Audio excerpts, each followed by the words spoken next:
Hey everybody, welcome to VISPRO. We are kicking off the second half of our spring season, although we're really kind of making a transition here as we get right into the summer update. It is, or actually it's not the summer, it's still spring season. Yeah, actually, I think SCMC just extended it, if you look at Twitter, just a few more weeks. So we're still in spring season here for competitive play, but we are on the new update 2.5. This is VISPRO bringing you guys the championship series. I'm here joined by Denominate. We're going to be casting the games tonight and getting right into all the action. Yep, and thank you for having me again, Dragonborn. And we have Team Solo Mid versus Team Enforcers will be your guys' first matchup for today. And how are you feeling about these teams, Dragonborn?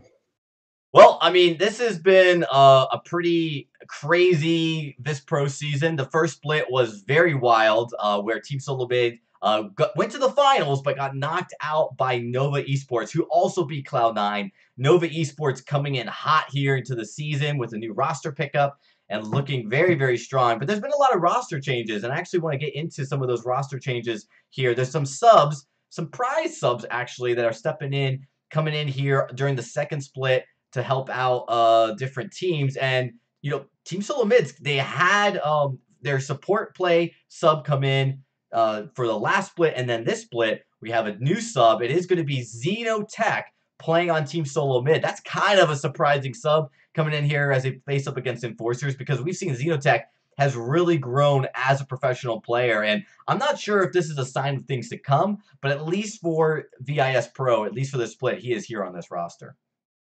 And that is definitely a pretty surprising pickup. Do we know if Flash is back competing in this, or are we having Evil again? No, so Evil's not on the roster. Bladeheart92 is. So it is very likely that that we may see Bladeheart pull in as a support if Flash X is still on vacation. What I think is evident, though, is Von C is on vacation, so we will likely not see Von C play. Instead, it'll be Xenotech. Especially having picked up Xeno, who put on a great performance in the jungle for the Unified Finals. So exactly, that should be an awesome thing to see here. Yeah, so it's definitely really going to be an incredible split. Of course, when we look at all the matchups here going in for this entire schedule, let's just take a quick second to look at our schedule for this split as we get into it. Day one, of course, today is round of 16. We're only doing half of the round of 16. We are then going and doing the second half of the round of 16. Day number 3 is when we start kicking off the quarterfinals. And, of course, day 4 of next week, we're getting into the semifinals before we finish next Friday off with the finals here. It's going to be absolutely exciting. But today's day 1, and our schedule here today, our matchup, is definitely going to be, kind of an exciting one, because we have really, just today alone, some of the teams that didn't play. There's a couple teams that didn't play at all last split. They didn't sign up, but they were finally able to get their roster off of vacation, come in here and play. And that Echo Fox is playing tonight versus Tribe Gaming. Hollywood Hammers versus Team Saints is also playing tonight. And then, of course, Offstream Necrolite versus Gods. Both of these teams had some really strong points. Necrolite played really well last split. I'm really excited to see how they'll do on the Offstream match. But yeah, there you have it. Also, Tribe Game is also playing tonight, playing against Echo Fox. Our next matchup probably going to be one of the most contested ones. That's going to be very, very close, as the Echo Fox has a brand new roster, but Tribe Gaming has made some changes too. And of course, we'll get into all of those changes after this match concluded.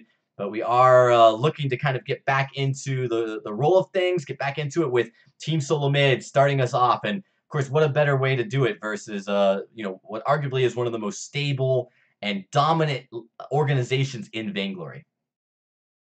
Absolutely, just tons of exciting lineups for to see tonight. We're definitely excited to see Echo Fox and Hollywood Hammers make it into this half of VISPRO. We missed them last time, but there's a lot of good teams all around. We discussed Necrolites had a good performance here in VISPRO.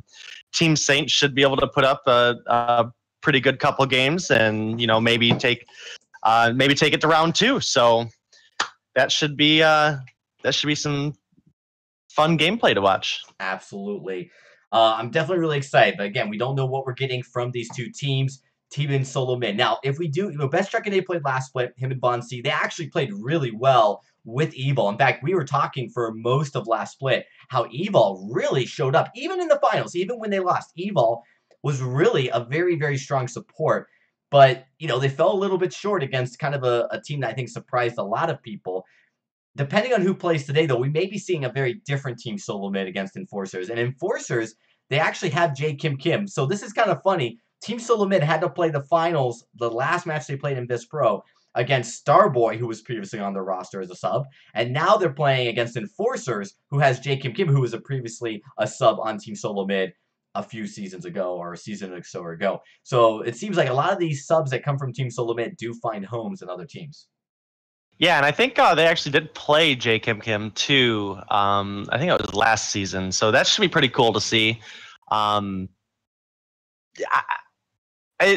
The Team Solo Mid roster is just looking so strong right now, though. Like, yes, Von C is gone, but they have Bladeheart, who we know is a very strong player that can sub in, either in the lane or in the jungle. Right. And, we already discussed Xenotech is subbing in for TSM since Gangstars didn't sign up for this. That's correct. Yep. This VISPRO. So absolutely, yeah. So that him coming in, he's got the flexibility, wants to play, and wants to knock off some of that rust over the vacation. So we are going to take a quick break as we get ready for our first series tonight, guys. Once we get back from this break, we're going to get into it. Game number 1. It's going to be Team Solo Mid versus Team Forcers. We're going to see you right after the break.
Ben, Sam, and Ken are on separate journeys to defeat the menacing Vile Dragon.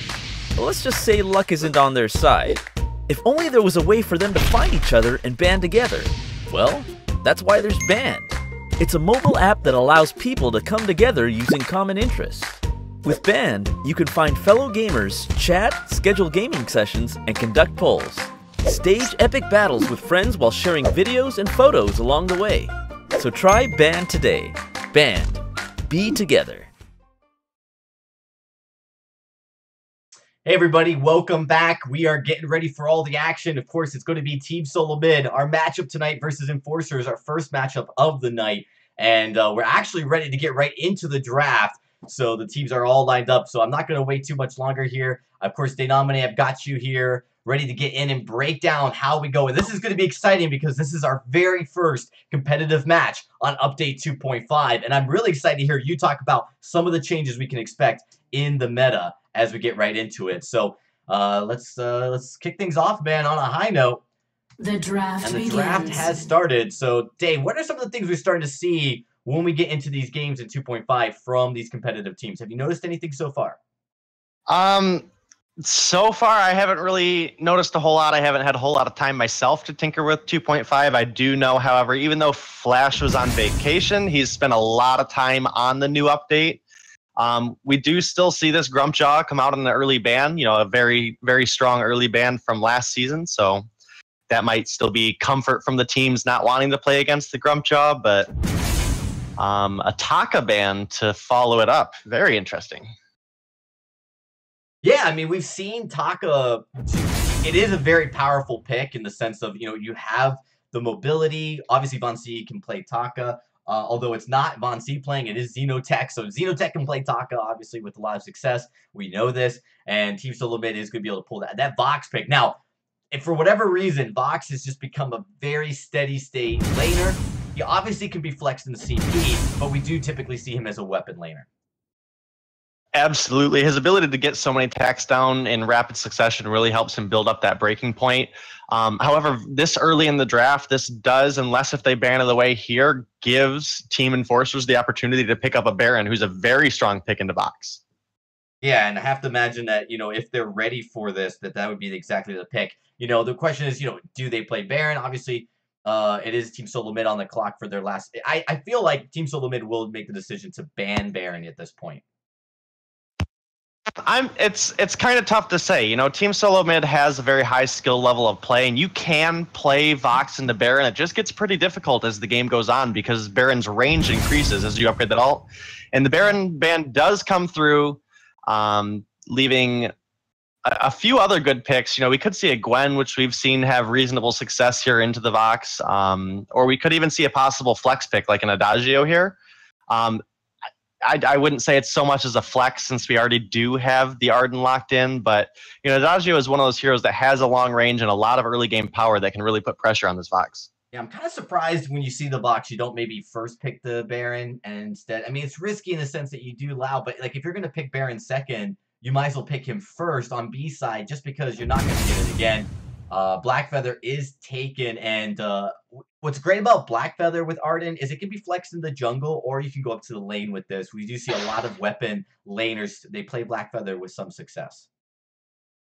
Yeah, and I do really like Blackfeather with the Arden. The Blackfeather's able to dive really heavily, and then Arden can follow up with the Vanguard, giving him a little bit of additional tankiness for the fact that he is an assassin-styled hero. Right. So I think they function really well together, and he has an easy time diving that backline to get on this Vox and potentially get an Atlas Pauldron down. Absolutely true. Adagio pickup by Team Solo Mid. With the Vox, this immediately rules out a lane Adagio, so it seems like they are giving the nod to that support. Glaive's picked up, so it is going to likely be Xenotech on that Glaive with the Adagio, which I really think is a very strong jungle composition and favors Xenotech. We saw him on the Glaive during the live championship. His Glaive definitely looked very good. Well, I definitely think this is a risky final pick. We did see Xenotech put a very strong performance on with that weapon Glaive, and we do have already a melee carry that can be flexed here for Team Enforcers. But if they do go a triple melee route, I would really like to see Best Chuck pick up that Crystal Vox. But we do see a Sky pick up who will probably be in the jungle with the weapon Blackfeather in the lane. I think Crystal Sky is just a stronger pick than weapon at this point. So we'll just have to see where these go, but I definitely think we're going to see the Rome Adagio out of Flash X this game. Yeah, I have to agree. Just with, especially considering with Xenotech, your first game here playing with this roster, it's definitely a very comfortable pick to play the Glaive. And I feel like with the Adagio, it allows you to early do a little bit of extra damage, maybe win a fight, you get that heal. It's the only healer in the game, so no Lyra was picked up as the Arden was flexed. Now, a few buffs were made to Arden and Catherine this update, and some nerfs made to Lyra and some other heroes. So, it's interesting to see maybe how that will all impact everybody coming into this update if Arden truly is the new champ. But it looks like we're ready to go into game number 1 as everyone's jumping in. And I'm really excited, man, I'll be honest, because this is the first time we're going to get to see this really kind of start to unfold. The metas never stay the same, so at the beginning of an update to the end, it will change, but it is nice to kind of see that change occur over the course of a tournament. Yeah, and I do think very early in update history, we do tend to see the last meta still kind of carry over because it's kind of what everyone's really comfortable on, whether it was nerfed or not. So we'll definitely see it evolve as time goes on. I think one of the big teams to watch for the draft evolving is Team Solo Mid. They're always very good at expanding their draft into different areas. We've seen them play the lane jewels, and it's just they're a very diverse team when it comes to their hero pool. The battle for the Halcyon. Yeah, absolutely. Very diverse indeed. As we're jumping into this game here, real quick, guys, we got to make a quick edit here. We'll be getting into the game in just a second, so don't you worry. But yeah, I mean, just walk us through what we see so far as we get into this early portion of the game. Well, I was wrong about where the black feather was going to go. I thought it was going to be this black feather in the lane, but we do see the Sky in the lane, which is pretty unusual for the past couple updates. We've seen her incredibly strong as a CP jungler, especially into tankier heroes like Glaive, and they don't really have a frontline roamer. You know, we have this Adagio who is typically pretty squishy and slow, and not a whole lot of aggression though. We did see that Best Chuck and Xenotech did split the backs, and Best Chuck is back up in lane now with a pretty sizable wave too up here with Flash, getting some poke damage down on the Sky. Yeah, and you're absolutely right about the Sky, how we normally would see it going into the jungle and the black feather would come up to lane, but you know, Sky's starting to get a little bit more dominant. It could still be a CP Sky in the lane, but likely weapon with the black feather going CP, which I think is going to be interesting. The only advantage I really think that brings is the Sky will be able to kind of outmaneuver the Vox for a good portion of this early game. Yeah, the Sky's going to be able to outmaneuver the Vox, which is nice. And the Black Feather still has a lot of dive potential as a crystal power, but he also brings a lot of poke to the table then too. And we do see Woozy securing that Treant there. Xenotech possibly making an engage here. He does not have that afterburn up to get out, and here poke is. If Flash can get down here and save him, and that is first blood for Woozy. Yeah, man, that was a huge, unfortunate position because poke came down right at the perfect time for Woozy. Blackfeather was able to move in, really looked great, and they're looking to go in again. They're looking to try to get onto Flash X. Poke takes a lot of damage. Flash X does as well. Back and forth trading, but it's 3v2. Looks like Enforcers are going to be happy just rotating down and trying to take this farm away from Xenotech. As Xenotech does secure that mid-tree end. That's a nice secure, man, because he did have to contend with all three members of Enforcers there. Did have the contend with all three forces, but we do see that he has this Stormguard banner picked up, and he has that basic attack reset of the Twisted Stroke, which does give Glaive a lot of burst potential to finish off a minion. And Xenotech doing very well at that. So, now that we've got a chance to see him shop, we might be able to see a little bit of aggression out of him here, rotating up to the lane. He does have this Afterburn available. Believe, if I remember correctly, Afterburn did receive a pretty sizable nerf to its cooldown in the mid game. So we'll just have to see how that affects Xeno's gameplay here. Oh, nice gank, though. They do get the Afterburn locked, but Sky, very good at being slippery, and this is actually... Oh, wow, though. Oh. The burn. The burn from... It was actually when she Surrey striked, the Resonance from Vox followed her. The burn got him low enough that the Resonance was able to kill him. So that is a kill picked up for Best Chuck. Yeah, that was definitely a lucky break for Team Solo Mid to be able to secure that, because he almost got away. That's where this guy's kind of useful, is he can kind of harass the Vox with that forward barrage. It can get in, get out, and avoid some of these ganks. But it was a little bit too much to take that time around, and of course is going to take the kill. But it's early, so you already see Vigilance already back here, ready, farming. Really no problem at all. And it is a lane Crystal Sky too, so we do need to make note of that. It is a weapon, jungle Blackfeather, and a Crystal Sky in the lane. I mean, this is surprising because we've seen, oh wow, Best Chuck and A takes advantage of a overextended Arded poke gets dropped. And, I will say what we had seen from last update was the Crystal Sky. We did not see Weapon Sky really resurge, but to see them swap positions like this, it's unique in the sense that we typically have only seen that weapon carry in the lane unless you're running like a true mage, which Sky can be flexed either way. Right, and one of the things you really gotta focus on with the way you play these heroes is there's more gold in the lane, so you gotta determine whether what you want to play, which hero is more gold dependent and which hero is more level dependent, because there is more experience in the jungle. So it really just, whether you value your hero to scale more with items or more with level, it's just, we'll have to see how it plays out here. Yeah, absolutely.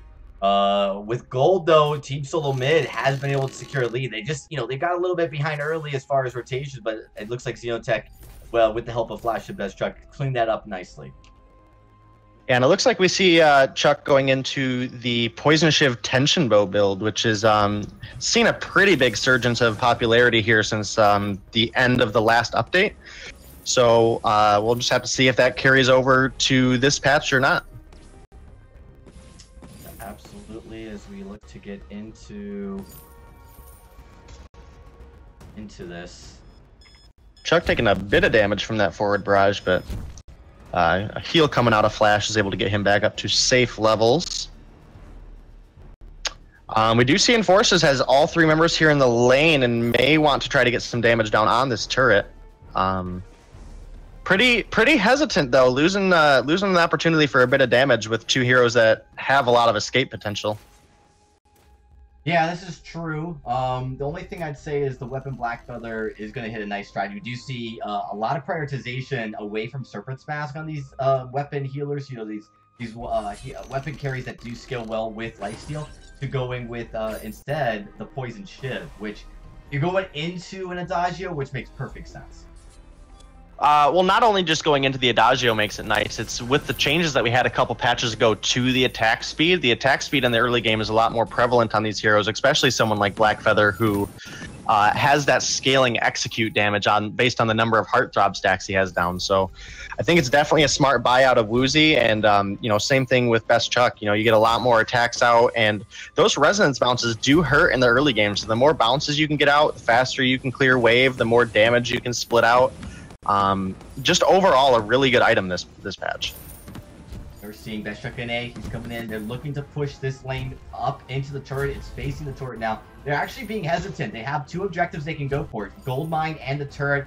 With all 3 members of Enforcers at the turret, they're going to have to just think about splitting it and not going for either. But there's Woozy, goes in, looks to try to get something on the Best Chuck. Best Chuck's really low. There is a stun. Flash X is held up. They're looking to get a kill. Flash X drops. Here comes Xenotech. He comes from the backside, does do a lot of damage onto Woozy. Poke is very low too. It looks like they might just trade the supports here as, yeah, Poke just goes in knowing that he's going to get taken out.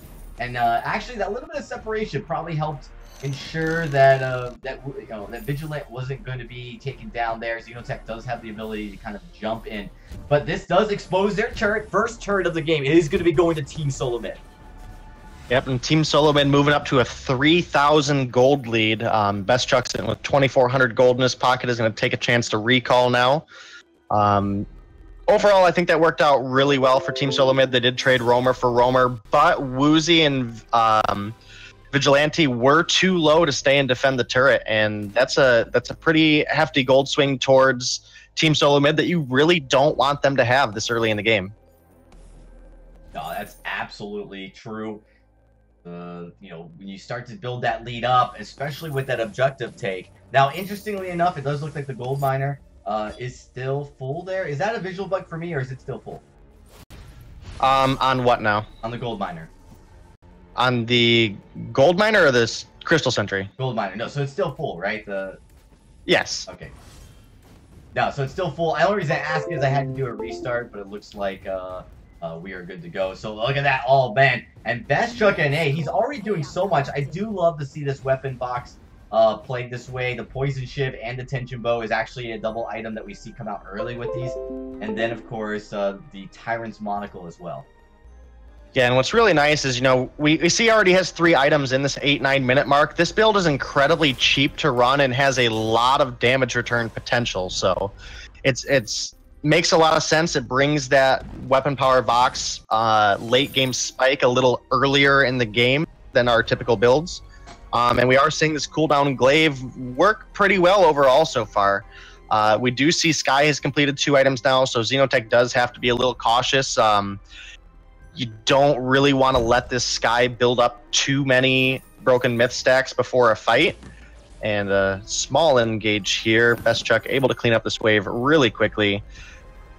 You do see, yeah, Xenotech look to go in. There's a lot of barrier coming in from that on-point comboed with the Vanguard. But, oh, it's Vigilant who gets low. And look at that. Xenotech already able to chunk him out thanks to that Aftershock proc. He gets in there, does the damage. Look at to knock down this second turret. And Team Solo Mid, they're going in even deeper to try to catch out that Blackfeather. He is able to survive that aggression. But, man, that is a nice pickup for Team Solo Mid, as they are starting to take this game under control.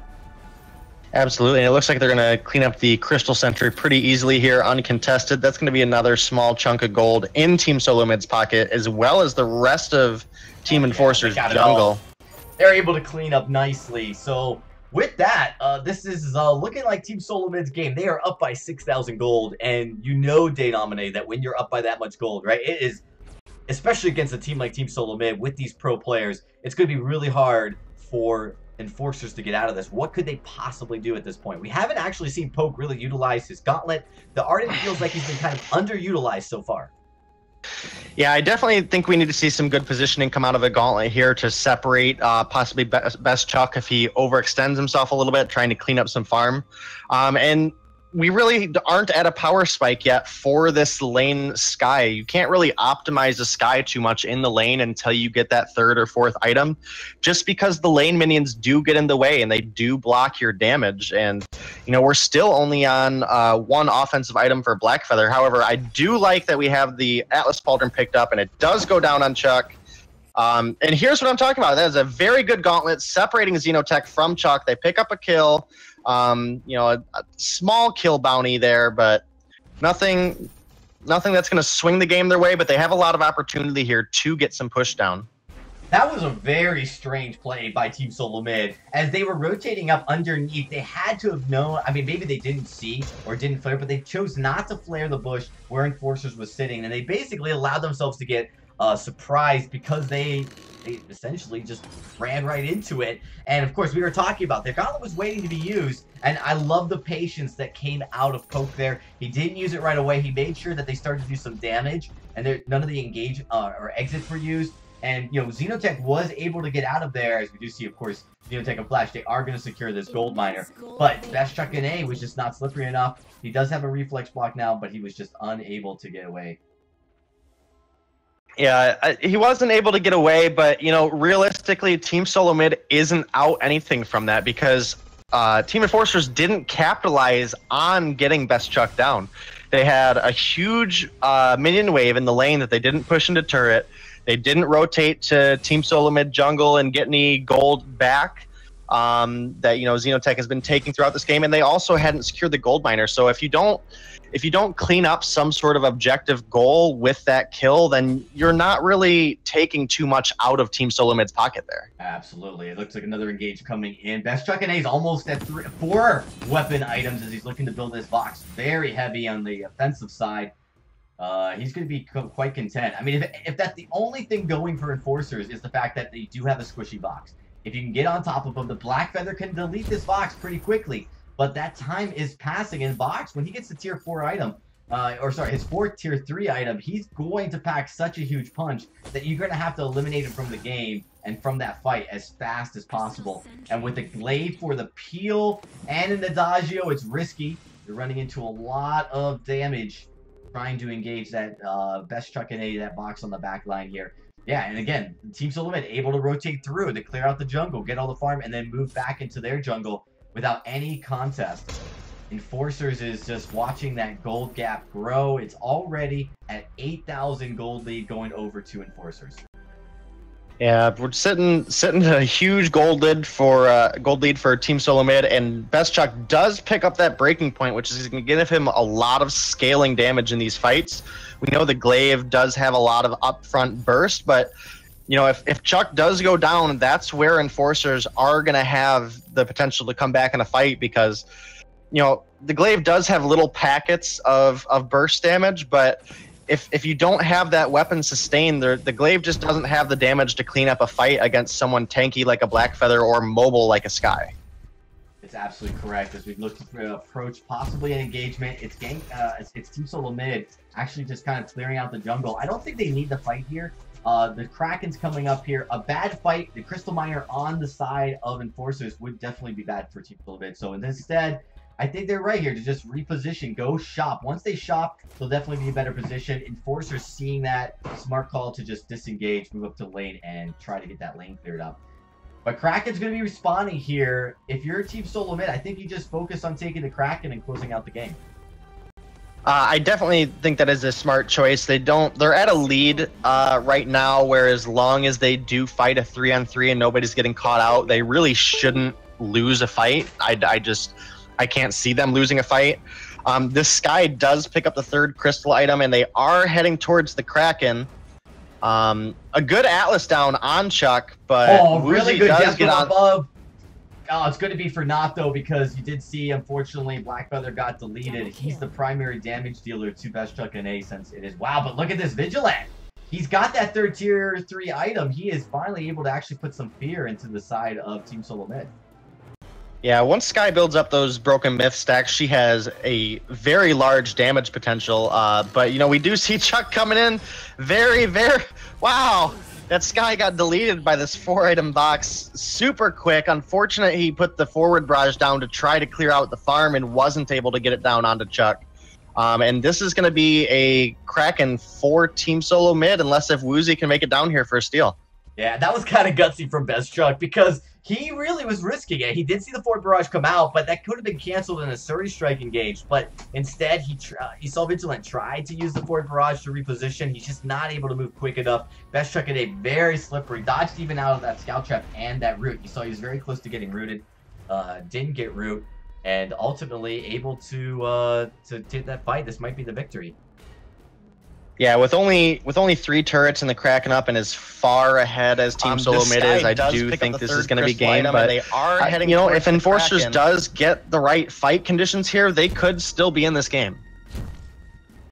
Yeah, absolutely, absolutely here. But it's going to be tough. It's going to be an uphill battle for the side of Enforcers. Likely is going to be them falling here. This Kraken push, if they play it correctly, will be Team Solo Mid's final push. You know, they've got a lot of room. Look at that, going in. They're able to catch out the Black Feather. I love the focus here. Taking out the Black Feather first. They do get the kill. He's down. It's now just the Ardian Sky. We saw Vigilant do a lot of damage. He's looking to try to catch that flash. Oh, so close. Forces the fountain. Gauntlet comes out. They're looking to keep engaging. This guy is doing a lot of work. He's all by himself now. There's almost a full health Kraken as Vigilant cannot get Xenotech. And now Best Chuck and company, they are going to look to try to push down this last turret. Nice job. Oh, again, Best Chuck dodges that forward barrage and just deletes the Sky. And Denominate game 1 goes to Team Solo Mid. Game 1 does go to Team Solo Mid, but I did really like the positioning the Sky had in that last fight. I feel like if we would have seen some better positioning like that throughout the rest of the game, where the Sky was able to get some poke down and build up those Broken Myth stacks, we could have seen a little bit closer of a game. But Team Solo Mid showing that they are one of the top teams, and they are here to win this thing.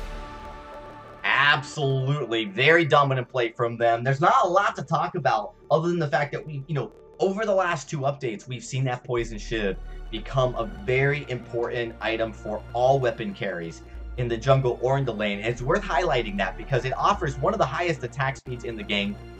I believe it's as high as Tornado Trigger. I'm not sure if they did nerf that, but they offer one of the highest attack speeds in the game. It offers lifesteal, which is something that's very valuable, and it can offer sustain, especially if you're building 4 offensive items. Lifesteal is a one way to kind of help you stay in the fight longer.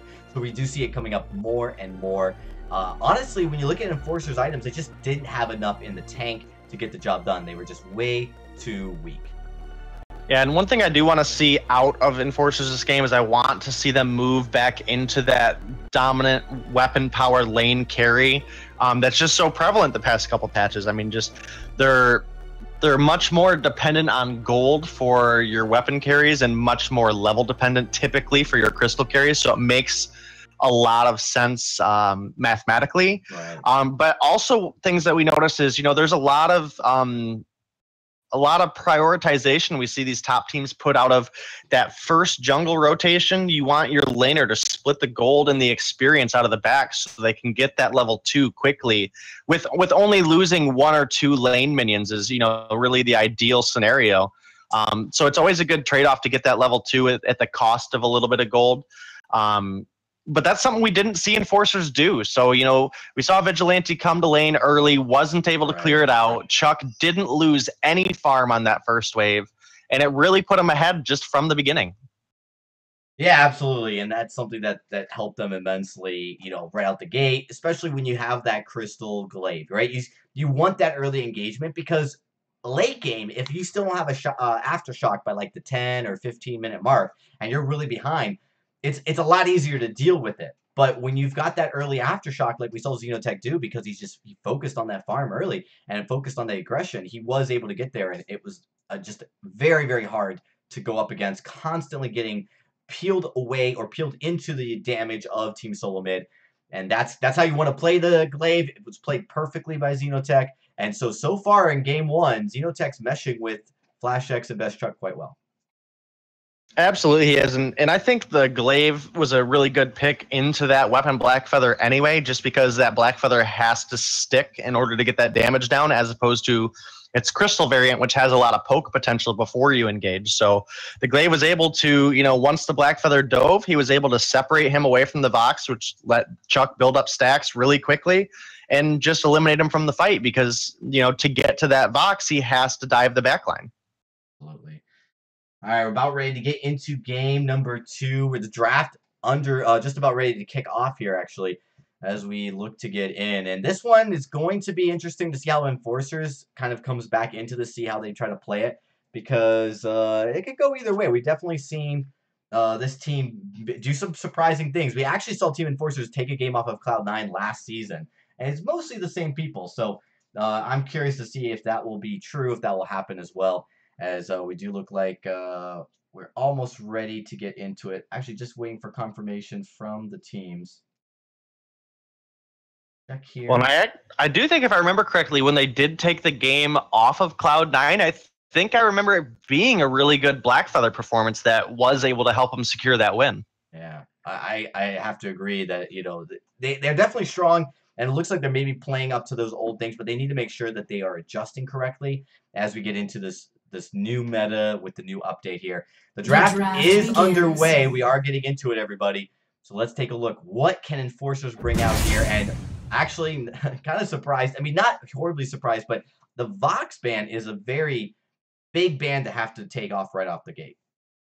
It is a very big ban, but you also had the potential to pick this up early on in the draft too, just as Team Solo Mid did last time. So definitely showing that they don't want to go up against Chuck's Vox again, with obviously the large amount of damage that he was able to get down. It was an incredibly dangerous pick. And we do see another Grumpjaw ban out of Team Solo Mid, still respecting the damage and utility that Grumpjaw does bring to the table. Now, I'm going to be curious to see if Enforcers does pick up a Baron, because they did ban away the one carry that they could have played into well if they had picked Baron. So instead, they are going to go with the Arden. This does leave the Baron open for Best Chuck, which we've seen him play a lot of Baron. He knows how to do it. I'm just curious to see if they're going to go that path, because if you're Enforcers, that's kind of the one pick you're predicting at this point. Well, and we've talked about it before. There's not really any way you can draft against Team Solo Mid that you make them really uncomfortable. We say, yeah, Best Chuck can play Baron, but realistically, who can't Best Chuck play? Absolutely. It's really hard to put anybody on Team Solo Mid out of their comfort zone. Did you see the Black Feather ban, which is interesting? Team Solo Mid respecting that Black Feather as we get into the next pick. With the Lyra first pick, I really like that, because it does force Enforcers to go with a different strategy than with what Team Solo Mid had. One of the advantages of Glaive is your ability to jump onto the back line. They do ban the Glaive, which I think is really a good call, because even though they're probably not going to pick Glaive this pick, you're really not able to play Glaive anyways. And with the Lyra, that Glaive kind of gets thrown off by that bulwark. It reduces disengage. It also makes it harder to engage. So I think Enforcers banning the Glaive is great, because Glaive on the side of Team Solo Mid would have been pretty hard too. Well, the risk you put at banning away that Glaive is, now we know Best Chuck is a great Adagio player, and that's right where I was going.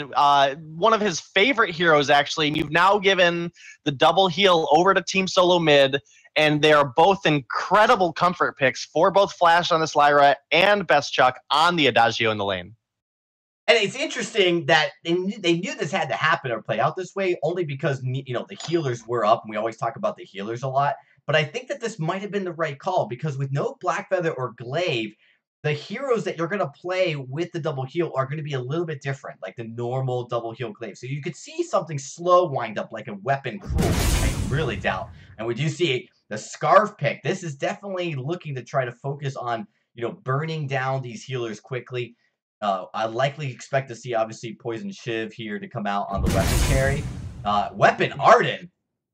Is this what we're gonna see? I can't imagine it's gonna be double CP with the Finn, but this could be I a mean, Weapon Arden. We've seen Von C play Weapon Finn. I mean, I guess we can't really rule it out, right? Likely the Weapon Arden, though, right? Very, very likely the Weapon Arden, in my opinion, but I think it would be kind of cool to see the Weapon Finn. Finn does have a really high base damage and can technically work that way. However, he's just really slow. He's not very good at keeping up with the carries. Interesting decision here to play this. It's really unique. It is the Cruel. So I was just saying, like, when you look at one of the things that was neat about giving them the double heal is you now force them to play a Cruel, which is much more of a late game.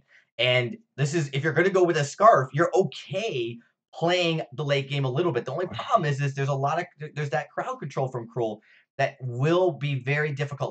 Like Cruel has a very effective stun, where if he can see you, if he gets that line of sight, and he has his stun up, it's going to be there, but it's a longer cooldown. So what's going to be interesting to see is this composition from Enforcers going to be able to stop that, because they're putting everything into this Cruel basket.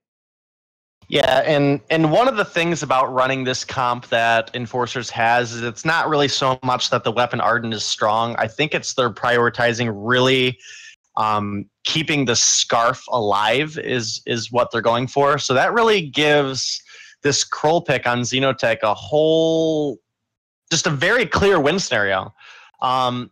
He just pretty much has to stick to this Scarf.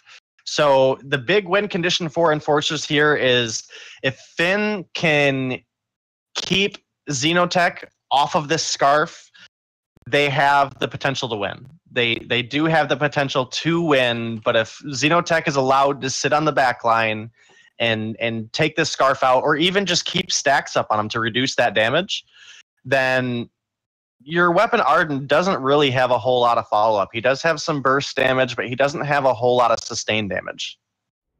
It is true. Now, I mean, I do think the Adagio pick on Best Chuck and Egg, it by itself is a very strong carry for him because of how good he is mechanically with this pick.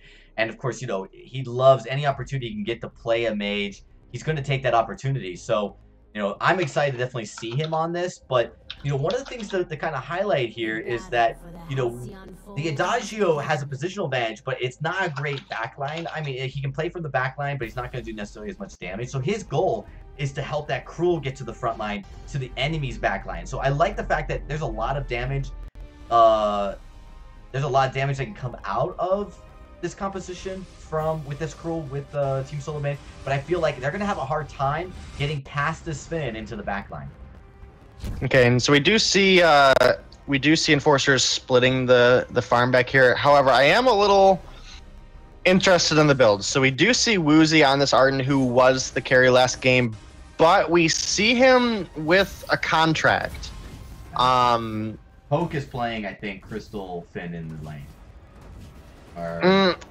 I'm not sure. It doesn't make sense unless if Woozy is supporting and is going to spend his time in the lane. It doesn't make sense for him to waste that gold on the contract. So I'm really confused right now with this Enforcers lineup and really what they're aiming for, unless if they are just generally running two supports for the Scarf. I mean, it's an interesting thing, but the problem is it makes it very easy for Team Solo Mid to prioritize their targets. And even if you make it hard to get to the back line, if you have only one target in the whole game, like right now, look at this. He's already caught out, so this is not a good sign if you are on the side. Although Xenotech is getting very low, and it is first blood. Oh my goodness, as Enforcers do turn it around and looking to do it. But right now, you're already seeing them. They are struggling just a tad with this Adagio already. As you see, it's tough to take a lot of damage. You see Best Chuck does get the heal off that Treant. So not a bad start as far as golds come out, as far as getting some of that farm, but Team Solo Mid does pay the price for being a little over-aggressive. Yeah, and it worked out well for Enforcers there because they were able to get the Vanguard down, which got the Scarf away from the Kroll. He then followed it up with a Goop, which slowed Xenotech up, and Poke was able to get the Quibble down and the Polite Company, which kept him into the Goop and got just a lot of damage down on Xenotech, where he doesn't have that really heavy heal from this Lyra yet, not having any bonus health to scale with her Sigil. No, this is absolutely true. So, I mean, early it's a little tough. I think where that Cruel will become more effective is as we get later and later. I'm still kind of mystified by what they're going to go. What they could do is go with like a somewhat support Arden who will build like a breaking point and maybe like a Starblade late game, so that you have some weapon damage, but you're still focusing it on as a support. Yeah, you do still have some of that weapon damage. However, with the breaking point changes that we had quite a few patches ago, it doesn't build you that crit as well as damage anymore. It does scale really heavily with weapon power, but if you don't have any other weapon power to go with it, it takes a long time for that breaking point to scale up and be useful. Xenotech putting some damage down on Woozy back here. Not going to be enough to kill him, but I mean, you're down to half health, Arden. If you come closer, you're going to be even lower. So, good burst damage out of Xenotech there. He's probably going to be able to clean up a half rotation, and you really don't want to get behind to a Krull. I mean, even letting him be even on farm can be pretty dangerous. Yeah, and he's obviously ahead. I mean, when we look at CSing, obviously they're trying to feed Vigilant, but Vigilant's not even ahead of the Adagio, so Destruction is leading him as well. And Xenotech's going to be able to farm every single healer in this early game, every single minute. It doesn't look like he's getting contested at all on the front side of the jungle, and this is going to be very problematic if you're the side of... And look at that, yeah, they are trying to feed as much as they can to the Scarf. Yeah, and we already have a Crucible coming out of Arden here, which is really interesting because we don't even have that ult from Adagio available yet. So prioritizing the Crucible over possibly having enough gold to have got that fountain is really strange to me. I mean, Finn's going to be able to back here pretty soon and pick up a fountain, but to me, getting this Krull to have less attacks or this Adagio to have less attacks is more important than blocking the Adagio ult at this point, because your main damage source is a backline hero that isn't going to be vulnerable to that Adagio ult, and your Finn can't be stunned by it. So to me, I'm not sure I'm in love with the item prioritization here out of Woozy on this Arden. And they're really not able to do a lot early game. So this is very much a bet onto the very, very late game. And even then, with only one damage dealer, this Krull, the Lyra with the portal, they're going to be able to get to that backline. I just don't see how they're going to be able to keep the Scarf alive as we get later and later into the games. Although, you know, the Polite Company with the Vanguard is going to be a lot of health barrier here. As they do look, they're trying to catch Xenotech on this, trying to take this Crystal Miner. They do get the Crystal Miner secured, so this is going to be Team Solo Mid looking to come in. There's the stun. You have a Crucible early. You're not even able to use it, as it is just going to be Woozy taking a little bit of heat. Xenotech takes a little bit as well. Yeah, this is definitely putting all of your eggs in the dragon basket here. It is putting all of your eggs in the dragon basket, but typically where we'd want to see this dragon is then ahead of the Adagio, and that's just not what's happening. So very dangerous position for Team Enforcers right now to be putting all the eggs in the Scarf basket, because Xenotech is just getting drastically farther ahead in the jungle. What's interesting, though, if you look at the gold, they're not that far behind. And when you look at the CS, you just don't see where this gold's coming from. It's the way they're playing it, sharing the gold a lot more across all three heroes. They're giving the Scarf a lot of that priority, and somehow finding a way to make it work. Yeah, and we do see that the Scarf, is behind. But yeah, they are sharing the gold just inherently well. However, we just now have a 6-minute fountain out of them. So we do see that the Spin is a little behind as opposed to Flash X. Yeah. Xenotech looks like he's going to be building into probably a poison shift first, but it could even turn into a breaking point here. I mean, if you're really on the side of Team Solo Mid, you just got to play your game. You really don't know what you're going into. I mean, I think you may have seen this before, but it is something that I think we saw something very similar to how we saw Team Secret play in Worlds, where they put a lot into the Ringo basket. The Woozy looking to try to back away. There's a gold mine potentially being contested here. So I'm curious to see if Enforcers will look to come down. But, this is risky because although you'll see the Scarf do a lot of damage, and the Scarf will pick up kills here and there, ultimately balancing that damage will allow Team Solo Mid to pick up the victory in the fights. Yeah, absolutely. The Scarf is now approaching a point where he is over 10 CS a minute, but so is the Adagio. Xenotech's down here soloing the gold miner as best Chuck and Flash just try to get as much poke and distraction down as they can. This is a good opportunity for Enforcers, though, to rotate down. Xenotech did just use that Spectral Smite, but the Adagio is able to clean it up, and a Fountain is forced out on Xenotech already. Scarf makes it out of the Adagio. This is just a really strange way to be able to fight, because this Krull is just able to regain his health without, even having this Fountain now. So, Best Chuck does low, yeah, down, but not quite enough. Oh, Woozy is caught out a little bit here. He's going to have to try to reposition out of that. Does get out. Best Chuck was low, but look, he's already back to full health.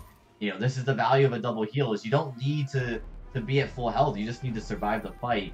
And I felt like that was a missed opportunity. I actually thought Enforcers, from the engagement point of view, were able to get a lot damage down, but I don't know if that was just a miscue, because Woozy didn't have... I thought he had the Crucible up, but, instead Vigilante doesn't trust his reflex block coming out of Woozy. And Woozy did use the Crucible during that burst of Judgment, but Vigilante didn't trust it. Yeah, he turned back and definitely lost a lot of damage opportunity there. What I do like that I'm seeing out of Team Enforcers right now is it seems they're looking for the double Atlas Pauldron. What we really need to see out of them is they either need to time their Atlases correctly, where they're not overlapping and they're able to keep the Krull's attacks down, or Woozy needs to be able to dive onto Best Chuck and get the Atlas down, while Poke gets the Atlas down on Xenotech once he completes it. We do have a fight brewing. Here it comes out. We do have a 2v3 brewing down here. Ooh, nice pull. Fountain is used by Flash, but Chuck is down here now. A lot of damage down on this Scarf. Huge damage coming out of Xenotech. He does have this Poison Shiv. And that is going to be 2 kills for Team Solo Mid, and Woozy should live. We'll just have to see. He does have this gauntlet available if he desperately needs it, but Xenotech coming down, gonna take the farm. Much more important to him than 1 kill. That was a horrible engagement for Enforcers, and actually, if that's how it's going to look going forward, that was a 2v3, and they couldn't get damage onto Xenotech, and look at that, that's what we talked about. The Scarf, he's going to get caught out, he's going to take all that damage, and if you don't take down the Krull fast enough, you're going to lose your only source of damage. Yeah, and you don't even have to die as the Scarf in this scenario for your damage to be gone. Because of Krull's passive, he lowers the Scarf's damage by a percentage for every single stack. So we'll likely see Xenotech, when he does get on this Scarf in the backline, he probably will not use his Smite until it's close enough to bring the Scarf down to dangerous levels, if not kill him. Just because if you do use that Smite, you consume the stacks, and the Scarf is going to have that damage potential again. No, absolutely, absolutely. So it's going to be interesting to see how it's played out, because it seems like really Enforcer's only key to success at this point in the game, this late, is to catch somebody out and take them out fast enough. And with only 1 damage dealer, that's going to be hard. They do kind of have the means to do so. Yes, we know we only have 1 damage dealer. But if you can get a pull out of this Finn and, get somebody squishy like this Adagio, who actually does already have an Aegis, so I wouldn't even say the Adagio is squishy. The Krull is actually probably your squishier target, with Scarf being the only damage dealer. If you can get Xenotech caught out, get the Forced Accord down, follow it up with a Gauntlet, and keep him in a goop, maybe. But it's just... the win condition seems like it has to be so perfect for Enforcers to pull this game out. Yeah, well, it may be something that they figure out.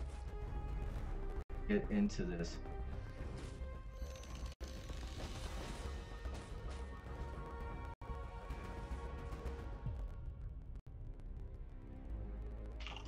And not seeing a whole lot of engagements this game.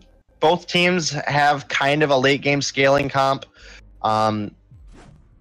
It's really hard to call this one. I mean, it's been a very slow-paced game. We do have a couple jungle fights here and there, but we still have both turrets up, both first turrets up for both teams, with not even having any damage down. So it's, for being, and a good pull down on Chuck. He is able to block the Quibble stun and a good block to get out of the gauntlet as well. That is Crucible burned by Flash. But look at the damage. Likely gonna. That's a lot of damage. A late fountain coming out of Flash there. A good kill down on Chuck. Scarf is very good at taking turrets, so we could potentially see a turret here. There's Kroll coming along the back line. He is Atlas, and a lot of damage coming down out of the Scarf on him. This is looking good for Enforcers. This is exactly what we were talking about, getting one kill down and then taking the advantage then. But we do see Vigilante is getting too low on energy to continue here. I mean, it looks good in the sense that, yeah, when you're fighting 2v3s, it's not that bad. What's unfortunate about that was that, yeah, we did see Best Chuck and A. He got caught out. The Dragon Breath, he took all of it. He was right on the edge of that range, yet unfortunately not able to escape. And that late plant from Flash that said that just wasn't able to get it. So very, very, very unfortunate for Team Solo Mid there. But I think if they play together, all three members in a fight, I feel like they're going to win that fight every time. They ideally should, and at the point in the game we're getting to, that's where we're going to see a lot of these three-man rotations are really going to start to be pretty consistent. Xenotech is soloing down this gold miner here, and it looks like Enforcers is rotating up to lane to stop the push or try. They are unable to stop the push, and Xeno is freely going to get this gold miner, so that's going to be a huge gold lead accrued for Team Solo Mid here. Now, it's going to be interesting to see how this plays out, because I feel like... we might have had a Xenotech lag out here. No, it looks like there he goes. There he goes. There he goes. I think that he might have just run into an issue where he thought maybe he had the gold mine. I'm not sure. But yeah, that was interesting. Glad he's back. Glad he's okay. Yep, absolutely. So here's the things. When you look at the win condition for Enforcers, it's starting to slip away. They didn't get the turret, even though they had some few good engagements. They're going to probably have to contest this Kraken or let it go. And that's actually probably a real possibility. You can melt the Kraken down, so I don't think you need to contest it with a fight. Although they are looking to move in here, you do, of course, have it is Xenotech soloing, and they know that he's going for it. So they've got the decision. They go to the pull. Wow, Best Chuck does get pulled. And there's no gauntlet yet. We're going to see that Arden's holding it, looking to try to get in reposition. I love this gauntlet to try to help save the Scarf, but everybody from Team Solo Mid is coming in. Dragon Breath comes out. He finds Xenotech, but he gets stunned up. Can he survive? He looks, repositions again. There he goes. The goop is on, and Xenotech is melted. Unbelievable. Enforcers in a 3v3 are finding a way to make this work. Best Chuck and A, he is the next target. That played out really well for Enforcers. Xeno did dive pretty far, and he was standing in a goop. And we have a lot of protection for this Scarf. We did see Woozy and Poke both focus their Atlas Pauldrons on Xeno. He was able to block the initial Atlas Pauldron out of Woozy, but he did not have a second block available to block the Atlas coming out of Poke. And Scarf just had the time then to get that damage down. I mean, this double support is actually working, and I'm surprised because I would expect them to be able to get into it. So I think the big key there, and this is very important, is how they held the gauntlet as a way to stop the engagement to the back line. That single-handedly prevented the Cruel from getting onto the Scarf, and it did it perfect. That's exactly what you need to do. Now, can they do that every fight? That's going to be the question, because if you do let the Cruel get onto the Scarf, and that Scarf's gone, it's GG. Yeah, and I'm kind of a little bit questioning the item prioritization here out of the side of Team Solo Mid. We see Flash does have the double crystal built, which is typically good for a roamer, but not so much on the Lyra, because Xenotech is the one diving in, being this front line, taking a lot of the damage. So I'd really like to see more crystal defense prioritized here out of Xenotech. Good nice defensive gauntlet down is going to burn a Crucible out of Team Solo Mid, but he's able to get a lot of damage down on that back line. See, and this is what we talked about, is if you could stop him from getting to the back line, you can probably win the fight, but that's really hard win condition every single fight. And this time, Team Solo Mid, they adjusted. They instead focus. You do see, of course, you got an extra reflex block on the side of Xenotech so he can get through that gauntlet in case his Crucible doesn't punch him through. He's able to get through that CC. There's a lot of crowd control from Enforcers, but there's also a lot of blocks here coming out of Team Solo Mid, and this is exactly what they need to do. This is the recipe here, right? Is to get in and get to that back line to take the Scarf out. Right, and Team Solo Mid actually had a super good engagement there because Flash X had a great portal that allowed the Adagio to be in range of the Scarf. And there was so much damage coming out that the supports from the side of Team Enforcers were focusing so much on keeping the Scarf alive, they actually didn't activate an Atlas Pauldron on Xenotech. Yeah, I mean, and that's just when you're getting kind of flustered and when you're trying to do so many things in order to win a game, it's very, very, very hard to pull it all off. So absolutely, you know, I really kind of feel that that's kind of how these fights are probably going to go. Is Team Solo Mid's just they've got to prioritize how they block out the crowd control, but if they punch through, they're going to be finding a Scarf, and that Scarf is not going to be able to get away. Absolutely, and we do see a renewed infusion here out of Xenotech, and Chuck does have 4 items on this Adagio. Xenotech was able to get to the backline there, but some good crowd control out of the Adagio, or out of the Finn and the Arden, and Chuck does not go down. Oh my goodness. Yeah, that fountain was incredible. The Scarf is going to survive. They're still in this fight, but they do find the Finn here. Now, they've used everything they can, so this is going to be Scarf looking to rip through. They're looking to find something to fight. A lot of damage, but this Kraken is also still plowing through. And remember, you got double healers, so once those cooldowns come off, more heals going to be coming out. Team Solo Mid, they're still pushing. Yeah, and we see the Scarf is still sitting at 7 stacks of Broken Myth. He should be able to get a lot of damage down here. Hopefully they're able to take the Kraken down and fend off, but it just looks like Team Solo Mid's going to have too much damage, and Xenotech's going to be able to heal up off of this crystal. The Scarf does go down to Best Chuck, and that's going to be game for Team Solo Mid, taking the series 2-0. Unbelievable. Really interesting strategy from Team Enforcers, and I actually got to give them some credit. For a moment there, they were finding the ways to make it work, but there were just too many variables. You had to nail everything. You had to have practiced this and perfectly, right? And the challenge is when you've got, you know, at first it worked well because you only had maybe a Crucible and 1 or 2 reflex blocks, but once everybody on Team Solo Mid had that reflex block, once everybody was kind of lined up and ready to go, it just simply was too many things to block out. Too many things that to try to stop from blocking. I mean, it just ended up not working.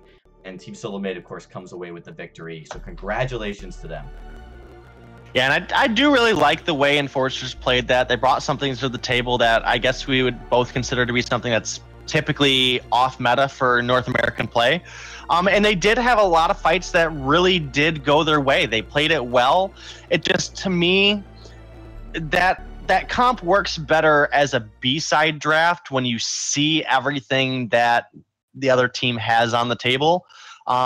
It's very situational, and you know, the comp that Team Solo Mid was able to build, this Adagio, Curl, Lyra, you know, that's a lot of sustain that team has, and a lot of dive out of that Curl to get to the back line. It just, for Enforcers to win that game, things would have consistently had to go perfect in their way.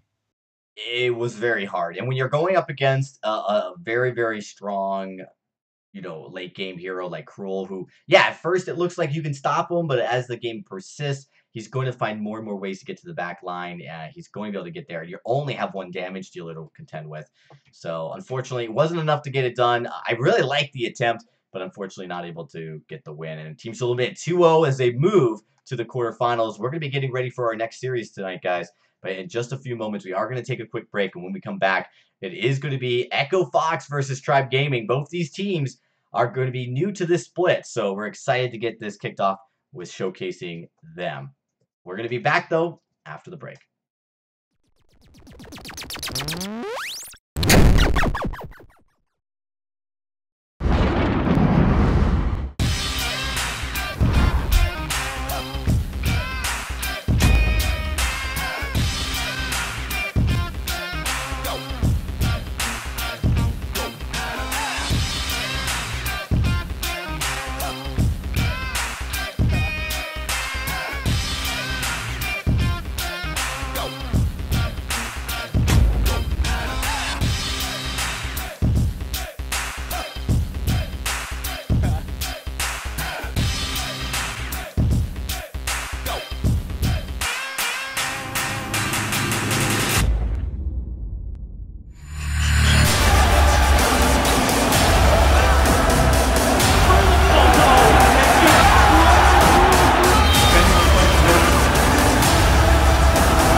Ben, Sam, and Ken are on separate journeys to defeat the menacing Vile Dragon. But let's just say luck isn't on their side. If only there was a way for them to find each other and band together. Well, that's why there's Band. It's a mobile app that allows people to come together using common interests. With Band, you can find fellow gamers, chat, schedule gaming sessions, and conduct polls. Stage epic battles with friends while sharing videos and photos along the way. So try Band today. Band. Be together.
Welcome back, everybody. A little bit longer break than we anticipated, but we are back, ready to get into the action, and it is going to be an absolutely exciting one.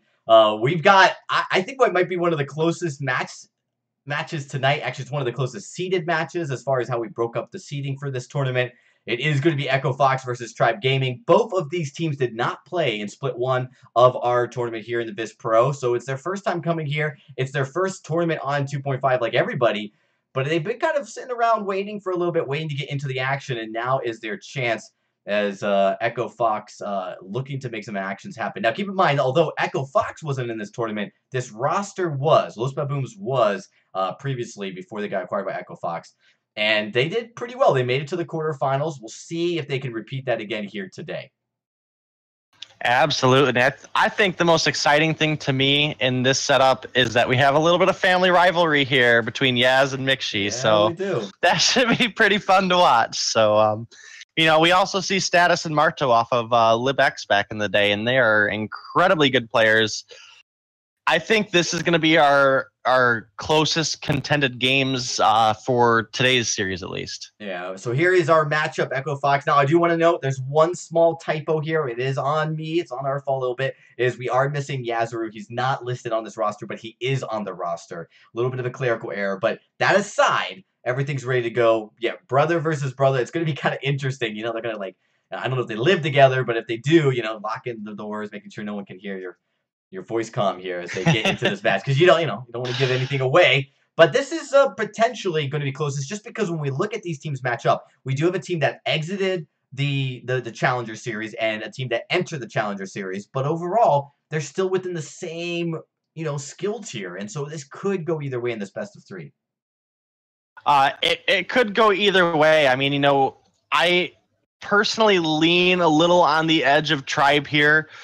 Status has, been playing on a couple different teams throughout the past, and we've seen him put on, I think most notably, a huge performance with LibX, taking home that first live championship win.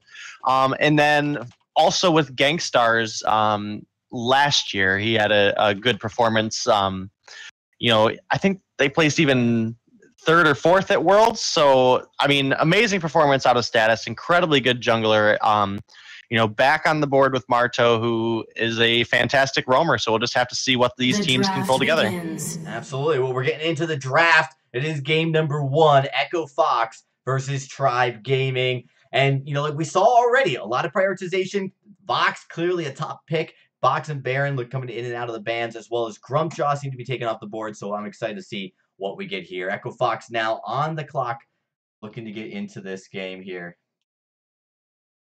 Absolutely. And these rosters are both pretty interesting to me because I feel on both teams there's players that really have particular strengths that we may see the draft be reflected on targeted bans. We know Status is known for his Glaive and his Rona play in the past, and that's something that Echo Fox is going to have to look out for. All right, we do have a slight communication issue, as the teams were not on the correct draft here, so we have to get this reset here. I do apologize as we look to get into game number 1, but we should be able to get back into this in just a second.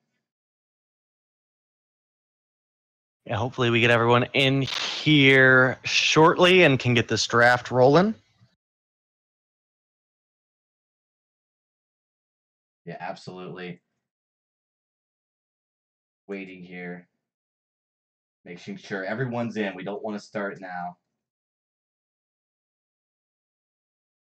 without giving the teams a little proper notice.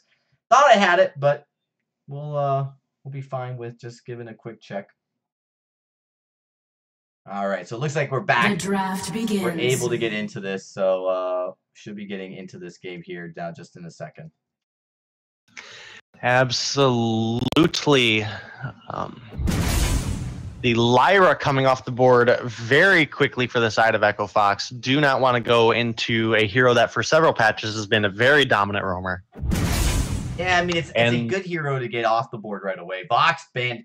We've seen very big prioritization on Vox tonight. We have seen big prioritization on Vox tonight, as well as in the past, in the last couple days of the last split of the VISPRO.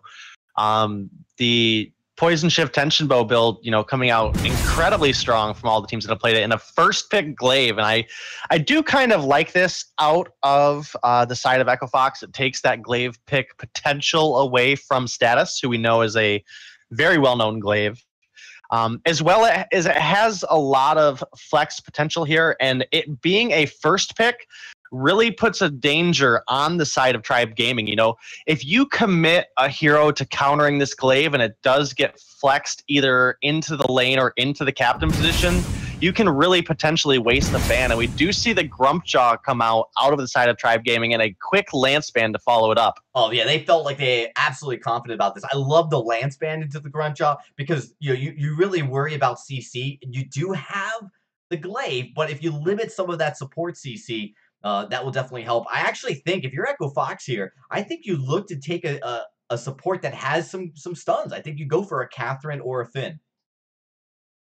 You definitely have to go into something where you can either create distance between yourself and the Grumpjaw or create a stun. And we do see the Taka ban coming out here.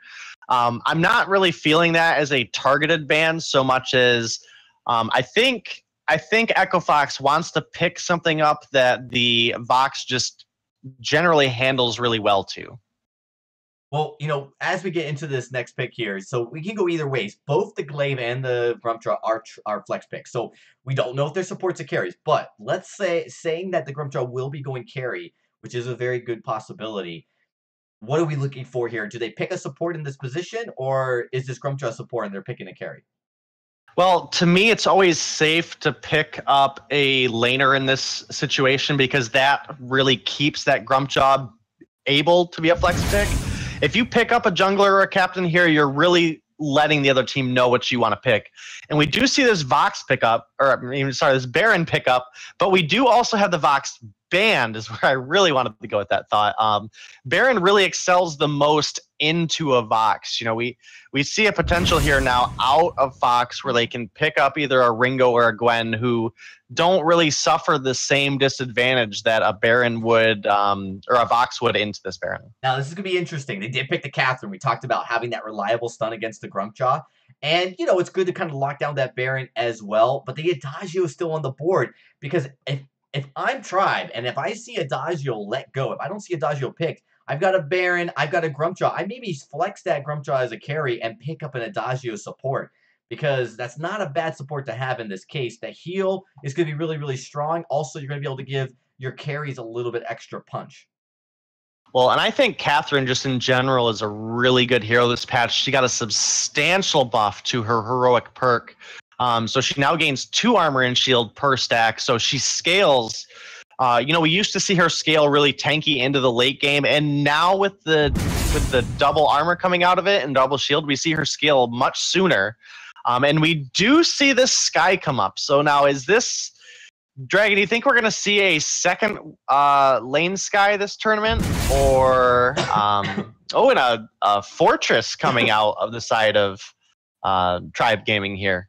Yeah, so this to me, I could see the Grumpjaw or the Fortress being a jungler here. So this ought to be interesting to see, and I'm excited to see where the Sky and Glaive go on the side of Fox here. We have seen in the past the Glaive run in the lane with some varying success, and we already talked about the Crystal Sky just in general being better in the jungle.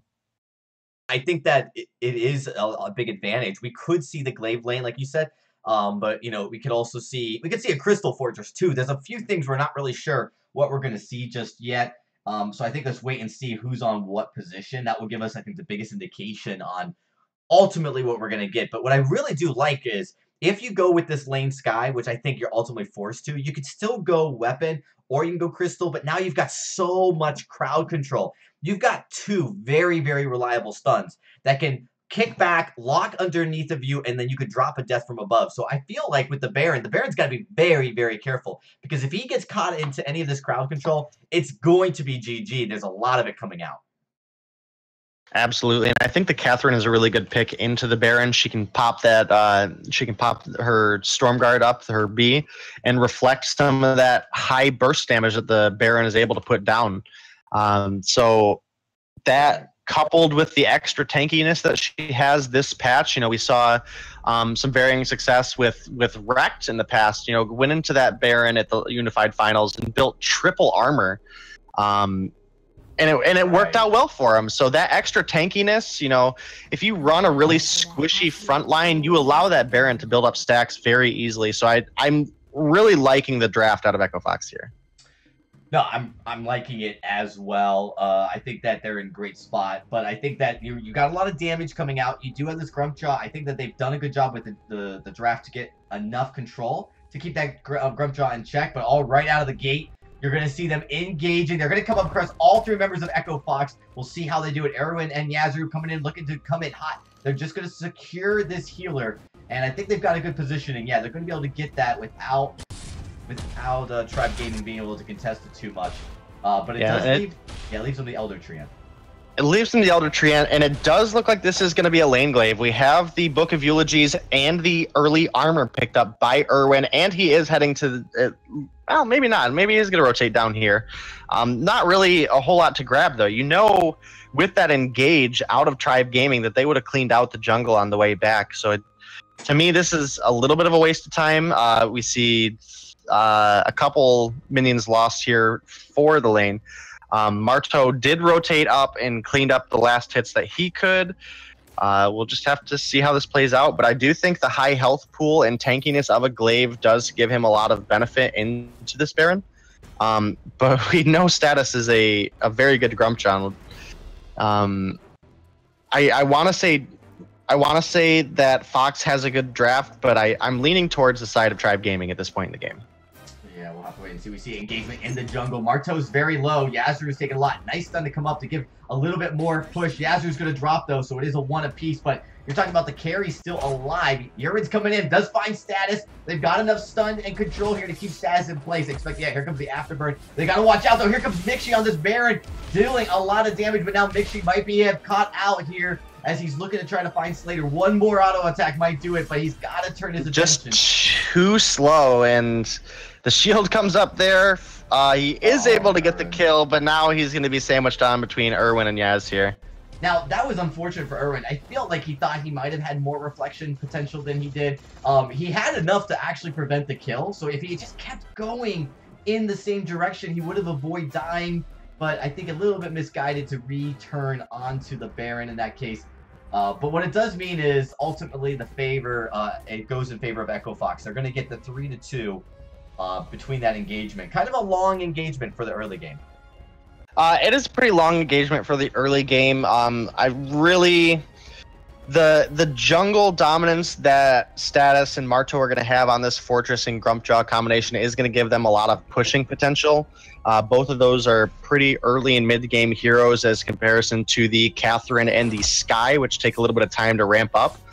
However, if this Sky is able to make it into the late game, she has a lot of slowing potential to get the CC down, but Status does pick up a kill, but dies for his troubles, and we see Erwin turning on Marto here. That is going to be another kill, but Mixi does have the damage potential to clean this up if they stick around too long, and Slata playing it a little dangerous here, staying out. He does have full energy, though, and Mixi is going to retreat without taking any jungle. And just return to the lane. He has a big wave here, so I understand him not wanting to miss out on this farm. Yeah, I mean, I think it's the right call. And that was pretty dangerous for Slater because it could have been Mixi just popping in there. I think even with full energy, his cooldowns aren't long enough to allow him to, like, proc that Stormguard or stun fast enough. But ultimately, yeah, Mixi had to prioritize the farm. This is a very interesting game. It is Tribe Gaming right now in the lead, but they're playing it really close so far. I feel like Echo Fox needs to clean up a few things. They've had some good moments and some good fights, but ultimately just some overextension here has allowed them to give up a lot of kills already. Yeah, well, we actually do have the kill lead out of Fox here, but we're behind in the gold. Just the gold sharing hasn't been the same. And the kills you haven't been able to capitalize on. You know, when we see Tribe get the kills, they're able to clean up some jungle or force a wave into the turret, where that's going to cost Echo Fox to miss out on gold. Yeah, we do see Status. He tries to come down here into the jungle. I like the use of this Treant. He's looking to try to take it away. He doesn't. So, yeah, when you see that healer Treant taken, you just got to go the other way. You cannot contest it when you are evenly matched. So, I like the look for coming out of Tribe Gaming right now. They're just going to focus on pushing up that lane, and Status is going to be content with these bottom two CS. He does get the bottom 2, and he has completed the Storm Crown, and we see Mixi holding this Treant over here, trying to let Status come over and split the experience in gold. It should be enough to get them both very close to 6, probably not quite level 6, but we ought to see the ults coming out around the same time for Mixi and Status here.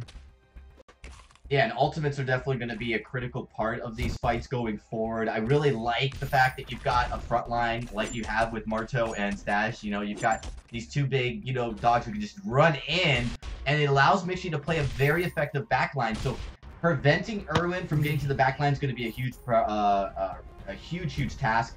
Both the Sky and the Glaive can jump to the backline, so it's going to be important for those Wolves and for that Swallow to be used effectively in these fights. Absolutely is, and we do see the Sky get picked up here, caught out just a little bit, but not going too far. Great timing though there out of Mixi and Status. As soon as Yaz was got let out of the Grumpjaw ultimate, the Baron ult came down and put a lot of burst damage down, which forced Irwin to come out to try to protect, and it's really not looking good for the side of Fox Gaming here. That was just a very clean fight out of the side of Tribe Gaming. Yeah, that was definitely a mistake here, and I think that, you're trying to deal with this Grumpjaw, but the Swallow comes out so fast when you're isolated, and there's no stun to follow up. So, yeah, great play. I think just Slater not being with the Sky at that point gave them that opportunity, and I love what Tribe did with it. They took advantage of the first look they got, the first good look they got with the Swallow. I mean, Slatus had actually just hit level 6, so it didn't have to wait very long to get that look. Yeah, it didn't have to, and the side of Tribe Gaming is doing a very good job here sharing the gold and experience on to Mixi and Status. We don't normally see the laner ahead of the jungler in level, but they're splitting it so evenly. They're both hitting levels at the same time, which to me can benefit you, but it can also hurt you if you do get behind on this jungler. But that hasn't been the case so far. They're consistently ahead. We're at a 3,000 gold lead, so I think this is going to work out really well for the side of Tribe Gaming. Yeah, so far it's definitely looking really good. I think the lane Glaive is not being as effective, and I understand their motivation. They wanted that crowd control, but they also wanted to be able to deal with getting to the back line, and of course Glaive can give you that if you can play it correctly. They're going to give up a gold miner. They've lost the turret, so now the gold lane's starting to really swing heavily in favor of Tribe Gaming. Absolutely, and we do see Status rotating over here. Not really sure who got that. It looks like Mixi was the one to secure that Treant and not Marto. Not Status. So a little bit of gold cleaned up here for Status. We see Slater coming down. Very important that he is building up these stacks. He didn't really do anything, not even enough to be really a nuisance to Tribe Gaming. But again, he's at 9 stacks now, so realistically, I think this Catherine's a little behind on the stacks, though. 9 stacks at 9 minutes. You're getting 1 stun a minute, and you really need to be harassing the lane a lot more as the Catherine picked this patch. No, you really need to be. Yeah, I mean, usually you want to be able to be more aggressive, so you can build that up early. Because one of the things that was hard about the old Catherine perk was that it didn't scale fast enough. So now you've got that luxury, but you've definitely got to take advantage of it. The other thing we've got to be focusing on here is the fact that, the Sky hasn't built a tier 3, second tier 3 item, I mean. And so Sky's not going to be able to pack as much damage yet. You really almost want to wait for that. There's no rush, other than the fact the Baron's going to get late. Another Swallow comes out. The stun is blocked. There comes the silence. I do like it. And you're going to see nice job. Irwin does get out of damage there, at least for a little bit. Has to try to reposition. Gets the kill onto the Baron. It's a 1-for-1 trade, but Status, he's taking a lot. Can the Sky survive? You see the forward barrage coming out, but no, the Grumpjaw. It just does too much damage. And it is going to be Marto and Status finishing up Slata here. I don't think there's much that Status could do. The Treant's helping. The Crystal Miner's helping. But look at that damage coming out. It's just too little too late for the side of Echo Fox. And, Denominate, I want to talk a little bit about that fight and break it down, because we talked about how they looked like they gave up the Grumpjaw, hoping to try to counter it with the stuns, but it seems like Grumpjaw is just way too strong, even with all that crowd control. Yeah, and the real thing is, we discussed earlier that the Grumpjaw just scales much better in the early game than the Sky does. Once the Sky gets a broken myth down, this Grumpjaw is a really easy target for her to build up these broken myth stacks and really get a lot of damage down. Another nice thing about the Grumpjaw in the early game is you don't need a lot of crystal power to have a lot of upfront burst damage. You know, with just a tier 2 crystal item, we saw the Grumpjaw do almost 500 damage onto Yuzuru. A little bit of a fight here coming out. Just a couple pokes out of Irwin here.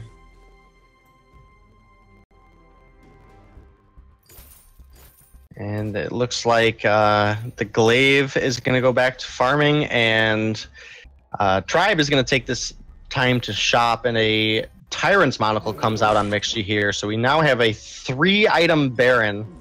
Oh man, at 10 minutes, that's going to be brutal as we get another engaged stat. As he goes in, this guy just keeps getting melted by the Grumpjaw. The Glaive's the next one to have to disengage. I like the disengage from Echo Fox. I think they played that well, but you know what that now allows is Tribe to gain another objective. And so right now, Tribe is dictating the pace of these fights. They're able to keep controlling it, and you know, oh, Irwin, big mistake. He's going to try to get out of here. Yeah, and we see a lot of defense being prioritized out of this Glaive. A good stun coming out to counter the Grumpjaw ult. And here's the damage coming out of Yuzuru here. And this is a incredibly good turnaround fight for the side of Echo Fox. Only Marto is alive with no energy and low health. This should be a good opportunity for them to push down this turret. Oh yeah, they overextended. They stayed longer than they needed to. That really was a Tribe Gaming's fight, and they had won it, but then they kept pushing, and they didn't need to. They were able to get the gold miner objective. They didn't need to keep instigating that. And so that opens up a lot of gold. That allows Echo Fox to get right back into this. And so even though they've struggled a little bit, Echo Fox finding ways, and definitely when they do find a mistake from Tribe, they're able to take advantage of it and make them pay. They absolutely are, and they were able to take a 5,000 gold lead that Tribe Gaming have here and have narrowed it down to just a little bit over 3. So not a huge swing, but 2,000 gold at this point in the game is very, very important. Yeah, especially as you're getting closer and closer to the late game, you want to start building into those important items. So you're right, it's all about managing those power spikes correctly. And we look at it, Sky's got that second tier 3 item, so that's important. And enough gold in pocket for an infusion here. You know, we're at level 10, and this is, you know, this is a real, and there it is. There's the infusion right there. Level 10 infusion. This is a good time for a Sky to pick it up. We're getting to that point in the mid game where you have those 2 really heavy hitting crystal items built, getting a little bit of cooldown and a little bit of bonus crystal power on a Sky who has that scaling over time forward barrage. This is a good time for Echo Fox to pick a fight. Yeah, and with that 2.5 minute timer, that actually is fantastic because you're looking at, you're going to have that that infusion for some of the more critical points in this game, especially when Kraken comes back up. So we'll have to see it. Look, Slater is clearing out some of that vision, but he is going to get surprised here. There is all of Tribe Gaming looking to kind of come up this map. Instead, they're going to focus on clearing out some farm, and now looking to push. Mixie goes in aggressively. He jukes out. He actually psyched out the forward barrage there as he wasn't intending to fully engage. I really like that from Mixie. Yeah, 5 points into the forward barrage, though it's not on a very long cooldown. We also know that you can reset it with the Suri Strike. What he really was able to do is he was able to push them back and clean up his lane farm there with little to no risk. Now, to me, what's interesting is we see Slata here has maxed out his bubble on this Catherine, so really hoping that he can get some bonus reflect damage down, and 2 shots out of Baron taking Sky down to half health. The team is super far split here. We do see Mixie having to escape away from Irwin, but Yuzuru is having a tough time over here with status too, and here's where we talk about that scaling forward barrage damage. Oh, that silence was huge. And you're right, the forward barrage, now you got that broken mist stacked up. You're going to be able to build those stacks quickly. And look at that damage. That was a big mistake. I think Mixie in this fight was doing a fantastic job. Does get the kill on the Yuzuru with that ion cannon. Very well placed. But ultimately, this is not looking good for Tribe. The fact that they're not able to win these fights, even when they get the early jump, is going to be problematic for them. The Baron's their one glimmer of hope, but if you take Baron out of the fight, he's not really going to be able to do much. And this is really important because with Kraken up now, it's going to allow Echo Fox to neutralize this jungle. Yeah, and you know, getting this Baron to the late game is definitely huge. You know, we know Baron is such a huge heavy game dominant hero, able to get that splash weapon damage down, able to build up the breaking point stacks really quick. But we're just at a point that this Grumpjaw really starts to fall off, and this Grumpjaw being the only crowd control, he has to commit himself deep to get this ultimate down. And we have both the stun out of Irwin and Slata here, which is going to allow Yazru to just build up stacks. And that's what we've seen in these past couple fights is the Sky has just been able to build up stacks on this Grumpjaw while the Glaive separates this Baron, and it's working out really well for the side of Fox here. Absolutely. They're looking to come in here. There's a nice reposition by Mixi, and I like how he's able to sidestep. Iron Cannon comes out, but it's not even needed. Mixi finishes it off. It is just Slater left. He's trying to stay alive, looking to try to get some reflective damage onto Mixi. Comes in there, saves it, but oh, he's not going to survive. Gets in there, does he? He gets the kill. Yeah, he does get the Baron down. Woo, that was close, but it's not going to matter. It's a Kraken going over to Tribe Gaming. Absolutely, and what worked out really well for the side of Tribe Gaming there is just how those fights really separated. You really want the Sky on the Grumpjaw, and you want the Glaive on the Baron, and that's just not what we saw that fight. We saw Yazru on this Baron go, or on this Sky go for the Baron, while Irwin was trying to take out the Grumpjaw, and Grumpjaw with this Aftershock just functions better into the Glaive. That Aftershock gets a lot more bang for the buck because of this Glaive's health pool in comparison to the Sky. Yeah, absolutely. So very critical fight picked up by Tribe Gaming there, especially, you know, now where they're at the 16, 17 minute mark. The Kraken's up. They were able to take the Kraken off the back of that ace.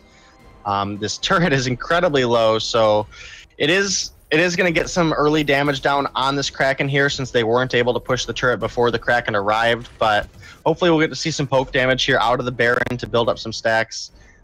Very smart, though. Chooses not to hit the Catherine there. That bubble does come out to try to get some reflect damage down.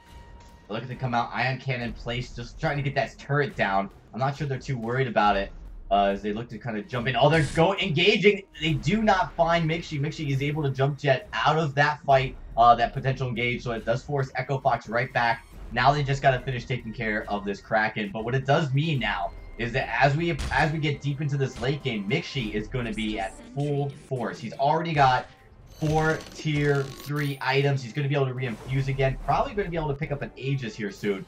So he's he'll probably pick up that Aegis before he reinfuses because he still does have half of this weapon infusion. So, a lot of armor coming out of the side of Status here. But we do not have a second Atlas Pauldron completed, which is kind of confusing to me.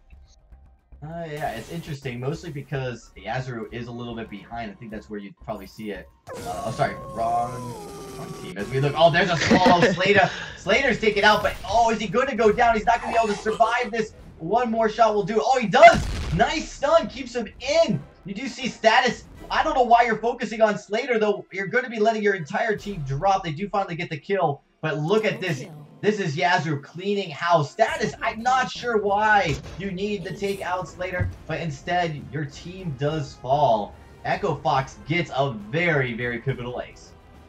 Very pivotal ace indeed, and you know, I really like the positioning that Yazru had out of that fight. You know, when we talked about it earlier with the Crystal Skies, you really want to stay around the fight and get those broken myth stacks to build up. You know, we do still see a pretty healthy infusion out of Yaz here. And this is going to be 2 turrets. There's no Kraken to take, but they are making the best out of this push, and they're going to be able to rotate down through the jungle of Tribe Gaming, and that's going to put them actually at a very, very slight gold lead if they are able to clean it up. But Tribe is out a little quicker here than I anticipated. Almost able to stop the recall out of Yaz there, but it looks like the side of Fox is going to be able to back, and gold lead is non-existent really for either team now. Yeah, and that was really good of Echo to not stay around because Tribe was hoping to maybe catch them out a little too far. Hoping maybe they'd be going for Kraken. Kraken is spawning up now.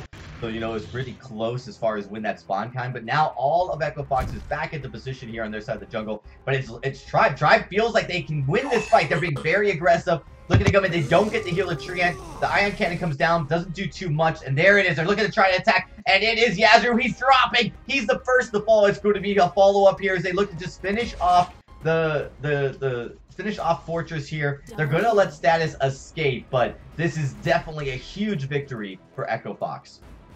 And, you know, we're at this point where Yaz does have this third item, this Eve completed on the Sky, and also has the Metal Jacket. And that was really the biggest threat for the side of Fox, is that when this Baron jumped in with 4 items, he was able to get the Sky down to, you know, a third of her health remaining with just that initial burst, and that's not the case anymore.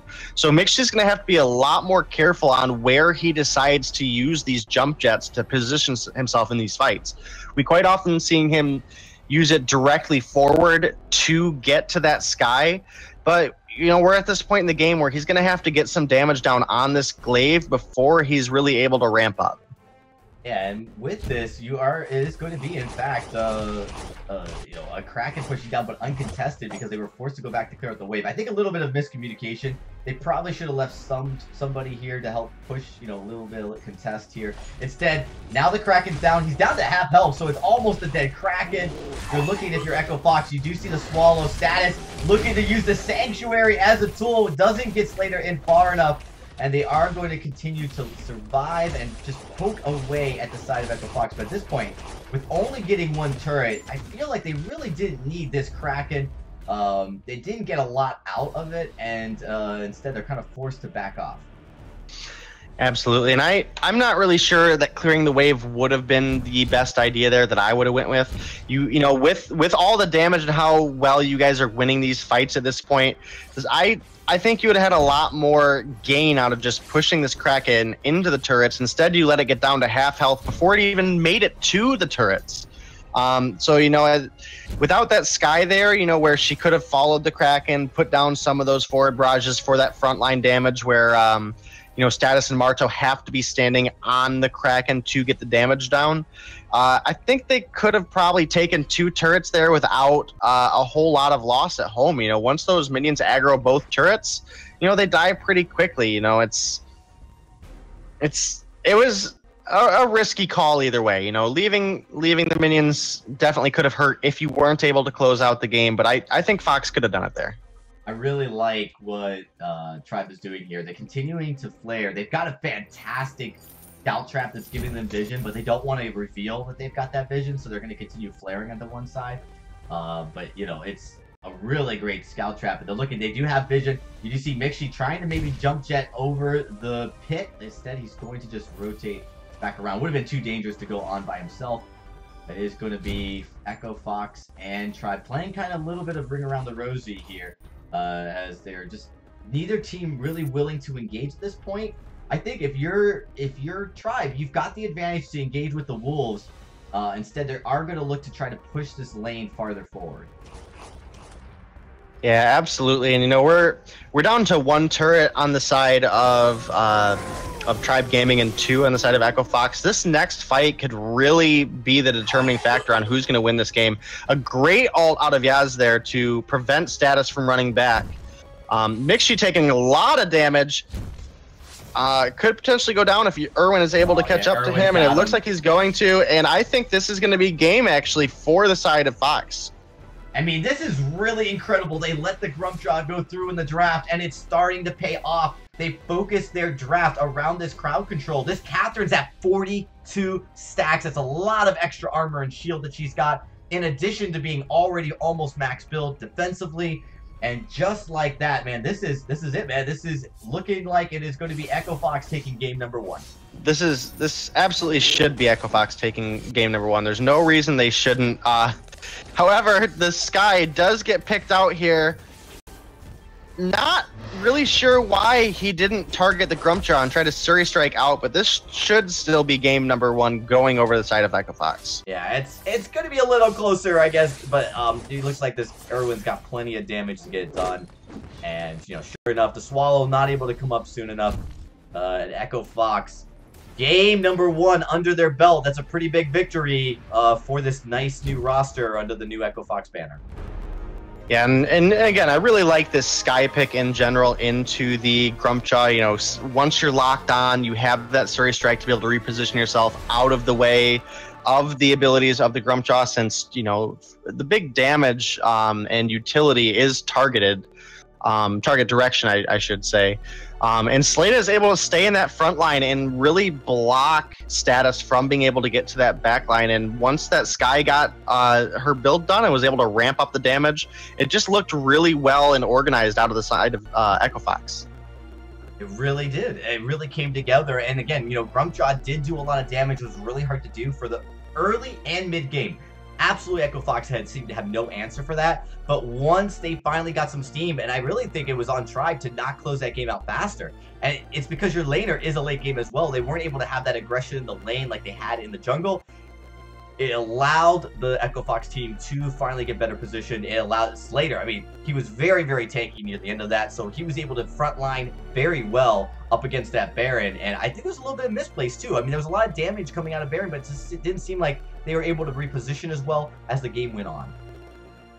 They absolutely were able to do so. And, you know, this roster just now being picked up by Echo Fox, you know, this being their first real performance, that's a really good thing for them to come out with this game 1 victory, you know, just to show that it was worth picking up here.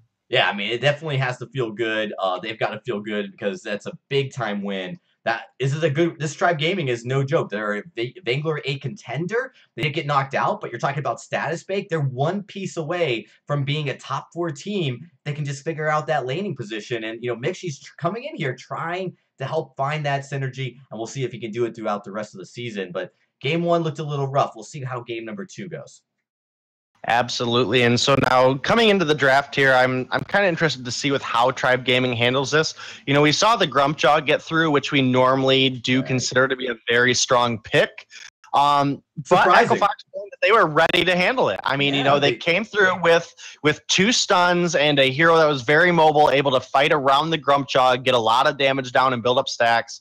And it worked out really well for them. No, it's surprising because we've seen teams just not deal with countering the Grumpjaw. But I think one of the challenges is Tribe took Grumpjaw, but they didn't focus on banning during the banning phase to take that Catherine out. And I mentioned that as soon as the Grumpjaw came out, I said, all right, you've got the Glaive. If you get another strong support for crowd control, you're going to be able to manage that Grumpjaw a little bit better. And that's exactly what happened. I think if you're Tribe, you look at that banning phase and say, hey, Catherine needs to go.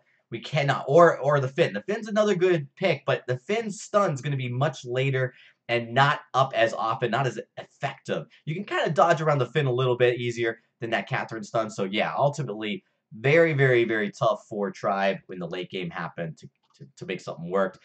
We're going to be getting into the draft, though. I think we're almost ready here, so I'm just going to check in with everybody. But we are getting ready for game number 2 here in Echo Fox versus Tribe Gaming. We absolutely are. And, you know, not only that Catherine being good into Grumpjaw, for the games ahead of us tonight, we know this Catherine received a pretty substantial buff, and I think it's going to be a pretty contested pick. I'm actually surprised that it hasn't been banned out more than we've seen. Yeah, I am as well. I think we're ready to get into this game. I'm just checking in on the teams. Looks like we're almost ready for it. I do want to wait, though, so we don't jump the gun. But, yeah, I'm surprised, too. I'm surprised that you know, and now with Catherine's stun, I feel like you now have a legitimate counter to the Grumpjaw.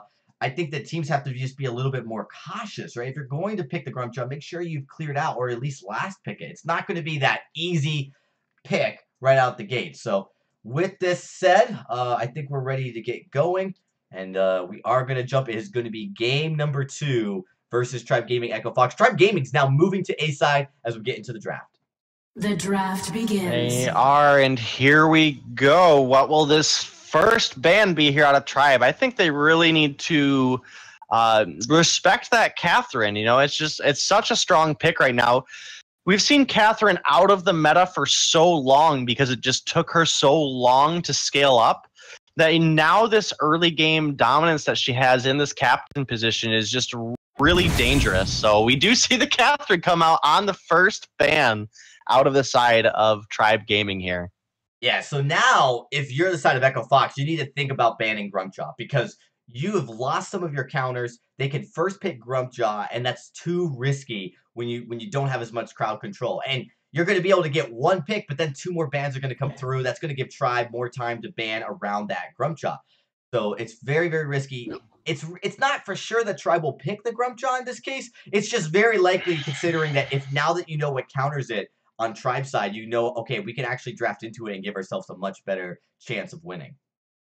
Absolutely. And, Catherine having one of the most reliable stuns in the game works really well. I think we might have a disconnect on the side of Fox here. Oh, and there it comes in. So taking a long time, and that's a lot of bonus time to burn on your first ban, but they do take the Vox out of the picture. And a first pick Glaive to answer back coming out of the side of Tribe Gaming here. Maybe we get to see status on this historic Glaive that he has here. We'll have to see. I mean, I really like the Glaive pickup by Tribe. I think it's just because it's such a solid flex pick. It's very safe. It's conservative, but it can be very, very powerful in the right hand. We saw what Xenotech could do with it. Absolutely phenomenal. So the Lance pickup comes in. It's a great roam.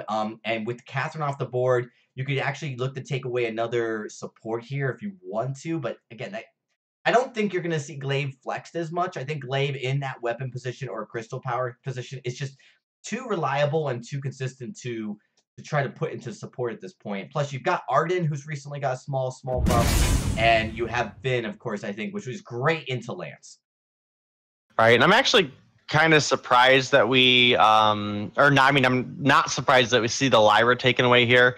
She has been a pretty strong pick in the past couple patches. We know she did get a little bit of change in this recent patch. She does have, I believe, a little bit of burst healing now if you dependent on the health of the sigil that's left. So that's kind of a unique change that kind of combines the strengths she originally had versus what she now has. As well as a little bit of a range decrease, so a little less poke in the lane. So I think this is a good solid ban to bring off the table. You definitely don't want to give that heal utility to the side of Tribe Gaming. And we do see the Grumpjaw banned away also. So definitely seeing the meta shift a little bit here. I think in the future we're going to see more of this ban priority on Catherine in all circumstances, not just against the Grumpjaw. No, absolutely. And I do like the ban because you didn't want to see, of course, at this point, the Grumpjaw going over. I'm actually surprised neither team first picked it. With the Catherine off the table, and with the Glaive taken, I mean, I guess you could see it, but I'm surprised they didn't maybe try to first pick it and then ban around that Grumpjaw. But that being said, Blackfeather picked here. We're back over to Tribe. I really think at this point, when you see, okay, you got this Blackfeather, no healers are taken. I don't think it's a bad idea to look at maybe taking Adagio into the lane if you feel like maybe you can play that. Or if you want to just play it safe, you could look to do something like that Crystal Sky lane that we saw earlier, which isn't an awful idea. You see, so this is probably going to be that Glaive weapon again with stats, which I think if you have status on your team, you're always going to flex that Glaive to the weapon side or to the carry side. I definitely like that scenario. I do want to see if they are comfortable with it. I would like to see the Adagio picked up here, especially into the Blackfeather. The Blackfeather is an assassin hero and has a low health pool, but it appears we're going to have another lane Glaive here. So these teams really showing this Glaive can be flexed into the lane with some good viability here. We saw it pick up the win last game. Maybe this is Tribe Gaming saying, hey, that Glaive might have been one of the bigger threats last game. Maybe. All right. Looks like, oh, wow, pedal pick. I love this going into this Taka. It's a little bit risky. I mean, we don't see pedal dominate like we've seen in past updates, but I think when you're playing a Taka, it's so annoying to deal with those minions. They're constantly going to reveal you, and it's going to allow the Blackfeather, Lance, and pedal to re-engage if the fight's going their way. Fantastic draft. When I look at this, though, Dan, maybe you can give me some input here, too. It does mean that they're going to probably have to flex this Blackfeather to the lane. So is this going to be... There's going to be probably a weapon Blackfeather, and that's always a little tough, but you're going up against a Glaive. So this is actually now... you think it's going to be probably Glaive in the lane, right? I definitely think we're going to see the glaive in the lane and the black feather in the lane, and then so it's a really interesting scenario here. So obviously we know the petal in general just is really well into A, the Taka, and B, it's a petal into a triple melee comp. So I do like the edge that the glaive has over the black feather. I think weapon glaive does just in general handle well into black feather. But this petal handles really well into the entire composition that that Tribe has put together here. So it's really going to depend on if this petal can get a big enough lead in the early game and keep it. Yeah, that's absolutely correct here. It really dependent on the black feathers being able to keep engaging. Petal will scale well, but it's super, super, risky if the black feather gets behind against the glaive Taka. All right, guys, we're looking to get ready into this. It is Echo Fox versus Tribe Gaming. Game number 1 is about ready to take place right now as we're kicking this off, getting into the fold. It is, of course, Echo Fox switching over to B side, and it's Tribe Gaming here with Status Bake at the helm, looking to take this to the next level. And I'm really excited. I mean, we said this one would be pretty close. Game 1 was pretty close day. So looking to game number 2, is this one where Tribe can kind of surprise and make a comeback against Echo? I really can see a clear win position on either side. If this glaive and Taka are able to really heavily dive the petal and take her out of the fight early, or if they're able to catch the black feather diving a little too far ahead of his team, we could see the black feather get picked off pretty quickly. It's just really hard to say. If you really heavy engage, this petal's going to be able to get her ult down and get a lot of splash damage down. We discussed her being good into this triple melee, so I think the win condition is much easier to achieve for Fox. However, I feel if Tribe Gaming is able to capitalize correctly on their comp, they do have a very high risk, high reward scenario here. Yeah, absolutely. We just see Taka trying to come in Status. Does he get it? He does not, so he's got to get out of here. That healer treant going over to all of Echo Fox. What it does mean is Mixie is going to be able to lane, clear this lane almost uncontested for the most part until Black Feather comes up, because they were 3-manning that Elder Treant. So it's going to give him a little bit of breathing room and actually put him a slight edge up in CS here. But pretty a noticeable lead is you're going to see Erwin probably get right back into this as he clears out his wave.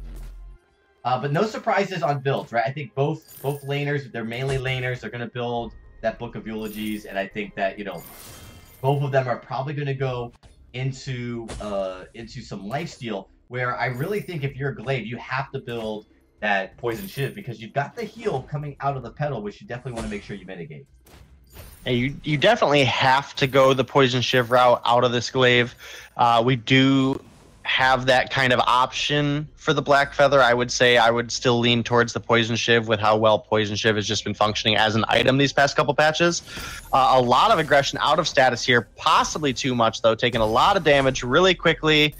And he is able to go out, and Mixie is able to come in and clean up the first blood onto the petal.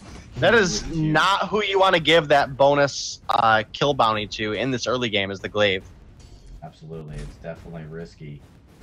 But it is going to result Status. Wow. Oh, they lose the Elder Treant. Slada, man, with a clutch impale. They're going to find Mixie here. He's going to get locked up. He's going to try to get away. But, man, that was so unfortunate for Status, because he was so low on health. He really needed that heal. Yeah, that's very unfortunate for Status. If he would have got that health, he might have been able to push a little bit more farm out of the side of Echo Fox. But Slada coming in with a incredible impale to steal away that Elder Treant, which we do know heals twice as fast as your regular Treant. So definitely would have got Status healed up incredibly quickly when combined with the Kaku heal. So, I think that Tribe Gaming has the skill potential to make this comp work. And Slada with a really good Githian wall there, able to hit the Taka back, but it's not going to matter. They're going to get enough damage down. We do see the side of Tribe going a little low. Marto taking a lot of damage. Status now taking a lot of damage, but is going to use the speed that he can get out of the heroic perk from Taka to get away from the petal. And he comes back in. Looks like he's going to be a little sneaky here, but Slata does check the bush, does not realize Status is there. We could see them collapse, or we could see Status just push the other side of the jungle, and that appears to be what we're going to see, is Status trying to get some of the gold back that he's losing out now. 4 minutes does come. The shop is up. He does get the Storm Crown, which is going to help him clear quicker, but Irwin is rotating down, and it does look like he secures that health. And that is going to be one dead Status bake there. Ooh, yeah, not able to take advantage of that rotation into the enemy jungle. The counter jungling stopped in its tracks. Irwin, very nice heads-up play. And also the stick onto the Taka is going to give them a little bit of a bump. They're a little bit behind in gold, so right now just staying neck and neck with Tribe is very critical as they start to scale. The pedal is going to be just a slightly weaker here in the early few minutes. Once the Glaive's going to be able to do a lot of harass, but I think in the late game, we're going to see the pedal into the Taka be very, very effective. So it's really kind of important for Tribe to keep pushing their advantage while they've got it. Absolutely it is. And, you know, I think they've been playing it really well so far. You know, it was unfortunate that Status got caught out there, but I think that was probably due to a good call out of Slata and Yaz down there. But, you know, they were pushing into the Taka's jungle. We did see Slata check the bush. And if a Taka's in a bush with you, whether he's boxed or not, your name does reveal whether or not they have vision of you. So it could have been a good call out of Slata saying, you know, Taka's boxed. He's going to try to make it over to our jungle. And we saw Irwin rotate down really quickly and clean up that kill. Nice rotation up to the lane. They were actually doing a lot of damage onto that gold mine. Yazuru was leashing it so well, but it looks like they really weren't focused on it. Nice Impale does catch just the Ardent as they look to keep poking away. And Yazuru playing this pedal very well and effective so far. Status is not in the fight, so it is a 2v3. And so Tribe not looking to engage overly aggressive at that point. They don't want to risk getting caught out. It's going to force nice rotation by them just to stay back. Force Echo Fox to rotate down and continue stopping. But it looks like Status is just going to take a quick look. Gets a positional advantage. It catches Slata out. He is very weak. He's looking to try to get out of here. Does get stunned up. Super low. Able to use the Githian wall defensively. Impale does catch the Taka. And you see Pedal's not going to continue the engagement. At this point, neither team really that focused on a long engagement, as they're focusing on getting the farm and objectives. Yeah, and we do see the Serpent's Mask come out of Irwin here, but it does look like he's still going to build into a Poison Shiv as well. So we're going to see a lot of life still come out of this Black Feather. We do have the Sorrow Blade completed for Mixi here, and looks like he's also working into the Poison Shiv. Status has a couple options here. Status can either go really heavily into the Crystal now, and you know the total health pool of this Black Feather and Pedal are pretty low, so you don't get as much benefit out of going into an Aftershock build. So he has the option of going pretty heavily into the Crystal Power, or he can also flex and go a little bit of utility and try to, try to work into an Atlas Pauldron to help prevent this Black Feather from being able to ramp up the way he normally would. They're looking to try to keep poking away at the Taka.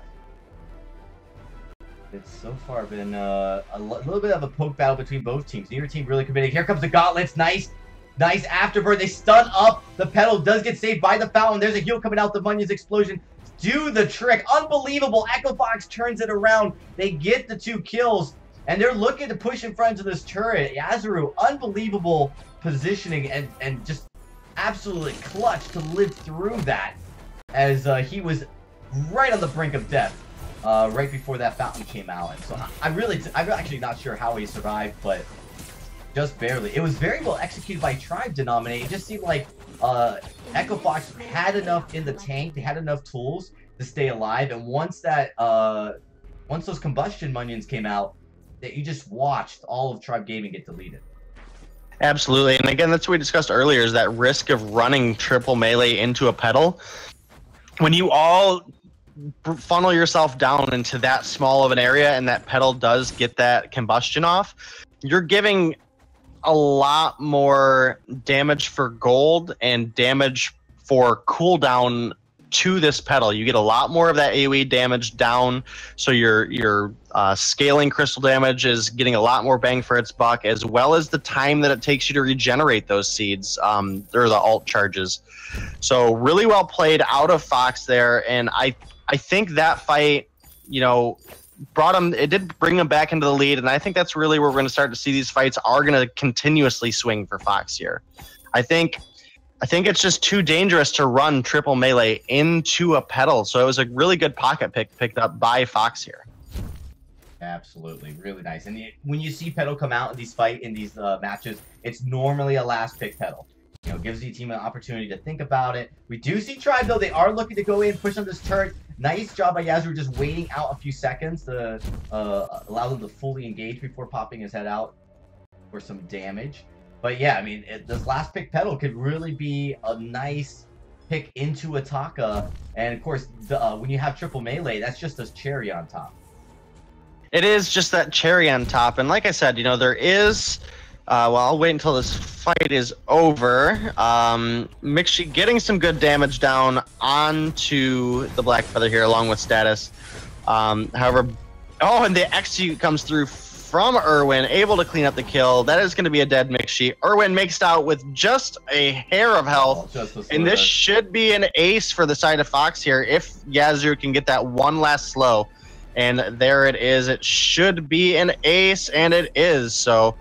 no jungle to clean up here for Fox, but they should... Oh, and it's spawning right now, so I have to eat my words a little bit there. That's going to be a Crystal Sentry and possibly some of the jungle taken here for the side of Fox. Oh, yeah, they clean up these minions quickly. You do see Status looking to maybe pop in here to find Yazru, but it's super risky. Status is all by himself. And, of course, when you've got a Lance, there's a Githyan Wall and Impale. Slada has just been playing an incredible... Irwin finds it. He's going to finish it off. Status is done. And just like that, Echo Fox is now in an even greater position. They're going to be able to move on to the next objective. I really don't think Mixi and Marto can contest this. They really can't. It was a really risky call for Status to dive onto the pedal there. You know, we see he has gone this Aftershock build, which does give him a little bit of cooldown. But, you know, against this pedal into triple melee, I really would have liked to have seen a Shatterglass come out here. The pedal does not have any crystal defense built, so with that low health pool, I would have just liked to see more burst damage come out of Status. That also gives you that additional bleed damage. So really dangerous knowing that your Crystal Sentry was just killed to make that choice with the Lance being able to knock you out of your Kaku so easily with that Githyan Wall. And it pays out really well for Slada and Yazru to stay there and take that jungle away. And you know, we see Slada sitting here on 2,000 gold in his pocket. Picks up that Crucible and Contraption. So looking really good out of the side of Fox here. You know, we're going to see a lot of vision start to come out of Slada here. Absolutely. Absolutely, as we do see, Marto takes a chunk, but they do catch a good amount of damage onto Yazru. He's finally dropped. Really like the positioning. They do get Mixi now, so it's a 2v2, but look how fast Marto is falling. Gonna see a dodge of the Impale. Status has no energy. He's just looking to get out of here. Able to get past here. Can he do it? Black Feather, get the wall lands. Looking, one more Impale will do the trick here as they find him, and nice vision. This has really been huge. The vision game by Slada has allowed them to keep tabs on this Taka, and Status Bay cannot seem to find an escape. Yeah, and you know, sadly that fight was looking really well for the side of Tribe Gaming there. They were able to dive really heavily on the pedal and execute her and get her out of the fight really quick. However, we do see Irwin's a little bit ahead, and you know, he has that third item complete on this Black Feather. You know, he has Serpent's Mask, he has the Poison Shiv, and this Breaking Point, and we're just not seeing that sustainable damage come out of Mixi on this glaive yet. Alright, that's absolutely true. And this looks like it's going to be a gold mine going the way of Fox, looking really good for them, and I'm sure Fox as a organization is, you know, looking at this game really glad to have picked up this roster. Yeah, they're playing well. Actually, they're playing better this game than they played game one. I think mostly because of the draft. The early game was not as gruesome with that Grump draw of the map. You do see Pedal blows up again, but at the cost of all of Tribe Gaming. They're all dropping the... Taka cannot escape these scout traps. He just cannot find a hole to run away from. Irwin and the Lance able to continue to pressure, and they're finding the pedal. They're doing a good job to take the pedal out. But they have to watch out. This Breaking Point Black Feather, he's just going to stack. And he's going to get to the point where by the time Pedal's gone, Pedal's the least of your worries. Pedal is the least of your worries at that point. You know, we discussed the pedal being really good in the triple melee. We haven't really touched on the Blackfeather doing well into the triple melee, though, because when you're all bunched up like that and you use the ult from Blackfeather and you get damage down on all 3 of the enemies, that helps you build up these breaking point stacks really early in the fight. And that's where we see these big executes coming down incredibly early. We normally see Blackfeather really have to ramp up in a fight before he gets these big executes, and he's being allowed to. And you know, this is looking like another good fight for Tribe, but that's how they're all looking. And then we see, you know, it swings really quickly. Oh, it's looking so good, but so far away. And Pedal's still around. Can Status get the kill? He should be able to find this. Yasuo is very weak, but you got Blackfeather just like that. 18 stacks. Oh, man, you're just not going to be able to deal with it. Status fake drops. Both carries are alive first. So this is actually the first fight in the last 3 where both carries survive. This means they're going to be able to push down and easily take another objective. Easily going to take a turret indeed, and we see Irwin prioritizing a lot of armor against this glaive, not really worrying too much about the Taka. So very interesting to see, and I really like the vision that Slata is putting down on this map. You know, a lot of it did get cleared out in that last engage, but we do see a lot of really, really good scout trap placements on the side of Fox. You know, where they're just in an area where they do catch vision, but they're not common to walk directly on either. So those are the really important scout traps that you want against a Taka, because if that vision gets cleared out, then you lose that advantage. But we see these fights continuously going around the scout traps, not setting them off, and you're getting a lot more benefit out of the gold you put into this vision. Absolutely. Absolutely. I mean, it's just been played very well. They picked very well into this composition, and it's, like you said, it was always the high-risk reward for Tribe. But you're seeing just how they fought has been very, very fantastic. They've basically played into their win condition by allowing Tribe to over-focus one of them. And you can't really knock Marto. His gauntlets have been great. He's been able to pick up stuns, but they've always allowed one carry to stay alive or stay in the fight. And it's really just taken one carry out of Echo Fox for these fights for them to pick up a win. So far, 16-5 with a 6,000 gold lead. Echo Fox is looking very, very solid to take this game number 2. Absolutely, they are, and you know, I don't think you can really knock anybody on the side of Tribe Gaming. They are actually playing it really well for the draft that they have. You know, we see them able to, you know, get all this heavy burst damage down, which is that high risk, high reward we talked about. But, you know, by the time they do get that kill down, this Blackfeather has just scaled up so much damage. You know, we see Irwin here on this 14-1 Blackfeather. You know, he has this Aegis, and he has this Atlas, and he has this metal jacket. So we're not worried about any damage coming out of the glaive here on the Blackfeather. And that's, you know, even if the pedal does die, there's just not enough follow-up damage. You know, Status is going to have to use all of his bursts to get Yasuo down. And so your main damage source after that's going to be the glaive. And, you know, I think Fox is too organized and too ahead at this point for Tribe to be able to capitalize. If Tribe wanted to capitalize this game, they needed to do it early. And a beautiful stun coming out of Slata there. Oh, man. He definitely caught the Arden doing that gauntlet in the wrong spot. And when you're an Arden going into a lance, you cannot gauntlet next to those walls. And just like this unbelievable deletion coming out, Echo Fox looking to win this game by winning these fights one by one. Taka is still alive, but I don't think Status feels like he can come in. He is eyeing Yasuo right now, but all 3 members of Echo Fox are right here by this crystal mine. They absolutely are, and he should have the speed to get out. It's just going to be dependent on if Slata can get a root or a stun down, and there's that stun. So that is going to be one dead Taka and potentially a Kraken here. You know, we have Kraken, both. Absolutely. Yeah, well, I mean, Marto could come in and steal it, but he's a long way away, and they're damaging this really quickly. So this is going to be a free Kraken given over to Fox here.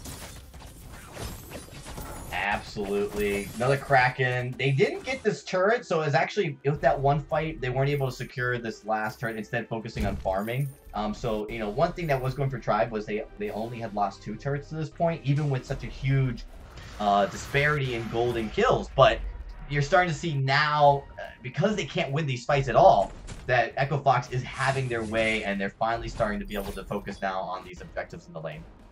Echo Fox is indeed having their way, and I personally just don't really see any way for Tribe to come back. If they wanted to win with this comp into the pedal, you know, it was unfortunate that they drafted triple melee and then the pedal came through. If they wanted to win, they had to win early. The win condition is just so slim for them now that I think this is going to be Fox taking game number 2. We see this next turret going down. Mixie gets rooted. Pedal looking to come in from the side. Status is playing very conservative. He doesn't want to go in. He waits for the gauntlet. The gauntlet comes in. We've seen Yazoo get stunned up, but doesn't take that much damage. Gets stunned up again. Does that. Slumbering Oz comes in at the perfect time, but look at that. All that stack coming in. Blackfeather and the pedal having their way with the carries of Tribe Gaming. And now it's just Marto. Marto's got nothing left in the tank. Yazoo, Blackfeather, and Slater, man, they are looking to finish this game. They have taken it 2-0, and they have taken down Tribe Gaming. And we thought this would be close. We really did today, but man, Echo Fox. The first game was very close. The second game, the draft just made it so easy for Fox to win that I think that's really where it was. I think if the draft wasn't so perfect for Fox, this would have been a close game, but the win condition was just so slim for the side of Tribe Gaming that I didn't have a whole heaping amount of confidence from the beginning. Yeah, unfortunately, yeah, it is very, very hard, but you know, it also was well executed. I don't think we want to just say it was just the draft only because Slater was he played his support role and he played Lance as well as you can play Lance into Ataka, right? I mean, you're talking about a lot of aggression, and he was on point. And I hate playing against these types of Lances because they are so difficult to get to the back line to manage your fights, and they allowed them to play in their win conditions, which was around these walls and barriers. It absolutely was, and obviously draft is never everything. You know, there is always that potential where you could come through and, you know, have an upset draft, but the draft definitely made it incredibly easy on the side of Echo Fox to win. The win condition was much wider for them than it was for the side of Tribe Gaming. Well, ladies and gentlemen, this now means we're going to be turning our attention to the last series of the night. We're going to get some updates for the stream that was the matches that were off stream, and we're going to go kind of wind down on what we've seen so far as we get ready, but we are going to be bringing you guys, it's going to be Hollywood Hammers as they're going to be going up against their opponent here in just a few moments. You're not going to want to miss it. It's going to be exciting right after this break, though. So we're going to take a quick break, and when we come back, our final series of the night will commence.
Ben, Sam, and Ken are on separate journeys to defeat the menacing Vile Dragon.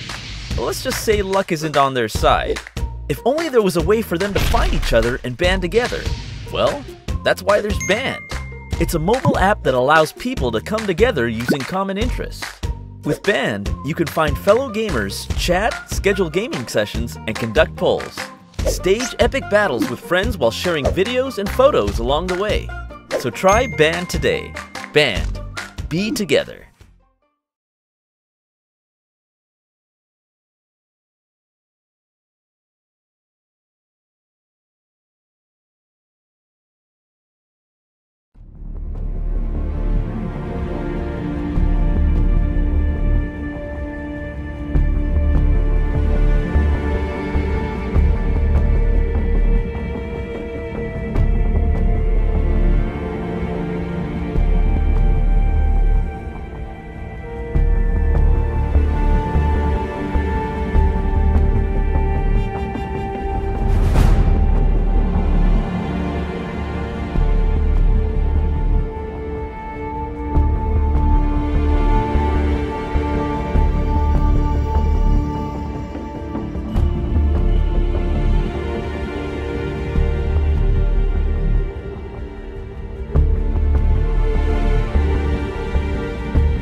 Hey everybody, welcome back.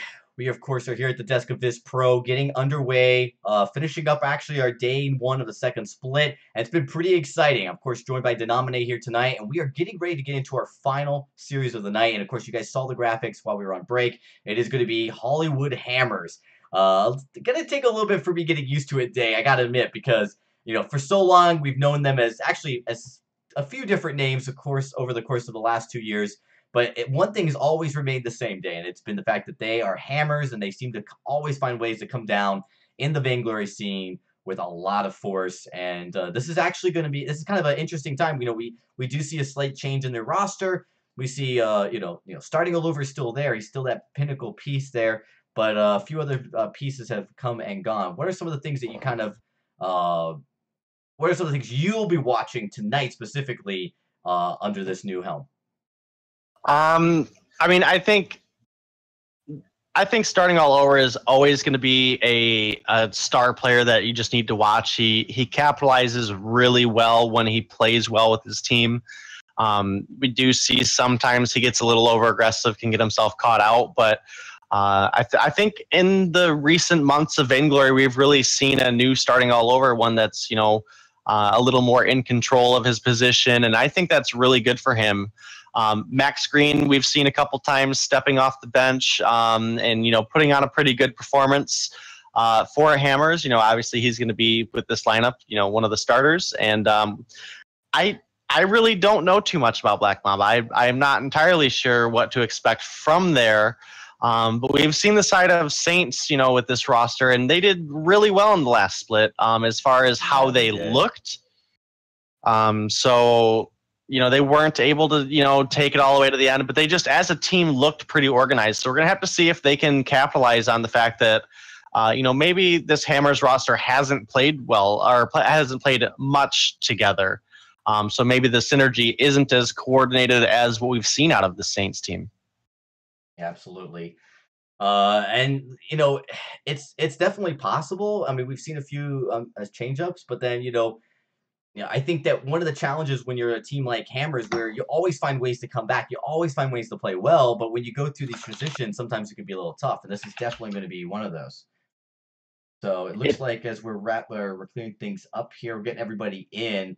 One of the things I did want to tell everybody as we kind of look ahead is we did get word on the Necrolite versus Gods with 6 S's. Now, Gods was the old NRG roster, and they put up some good results. Necrolite did win 2-1, so definitely not a one-sided match at all, as we've actually seen Gods show up here in VISPRO and put up some very good results, just not able to punch a ticket far enough along. But, that is the results. Just wanted to update you guys on that. And, of course, for all you guys tuning in, we do have updates you see below in the ticker. Team Solo Mid and Echo Fox, they both won their matches today 2-0. They absolutely did, and I don't want to say I'm surprised to hear that the third or the off-stream matchup was so close. I really wish we could have watched that one. That would have been another one of those ones that if we were looking into it, we would have seen. This is going to be one of the other really back and forth battles.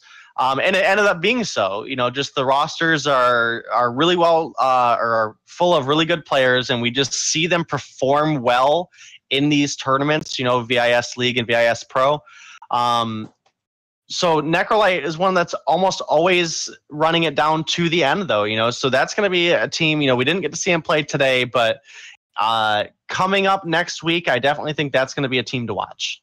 No, absolutely. Absolutely. So those are results. Of course, we have one more series here tonight for you guys, and this is the last one, the one we're really anticipated to get in.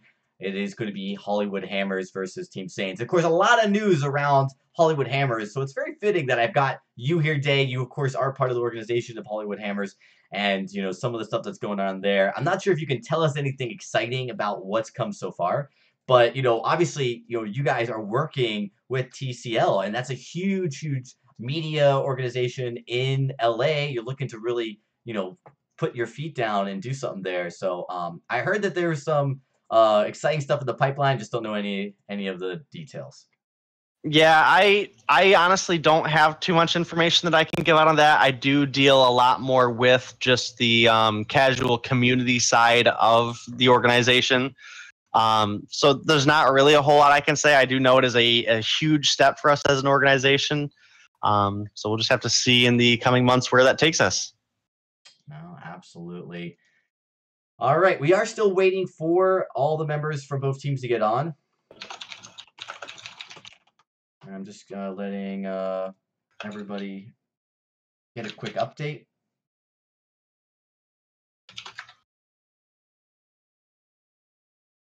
And we should be getting into this match very, very soon. Yeah, I got to get the draft up here for game one. One thing I guess I could mention before we get into the draft here is I think we do have a lot of footage of primarily starting on the side of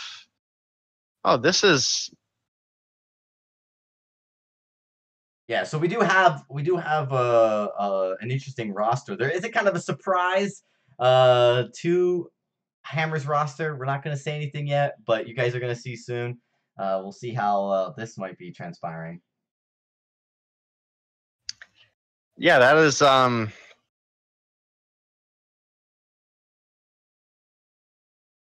don't even know what to say right now. I didn't see that coming. So I was saying that starting is one of those players that we do have some footage on, and Saints is going to know a lot of where his comfort zone is. So I feel like Saints is probably going to prioritize their ban phases of this draft against starting. Yeah, I think you have to. It makes the most sense. It makes the absolute most sense.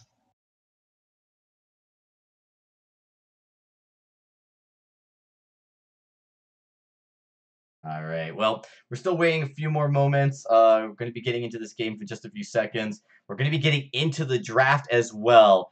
And let's talk a little bit about what we've seen. So breakdown, we've had the drafts for 2 series. We've been able to see them.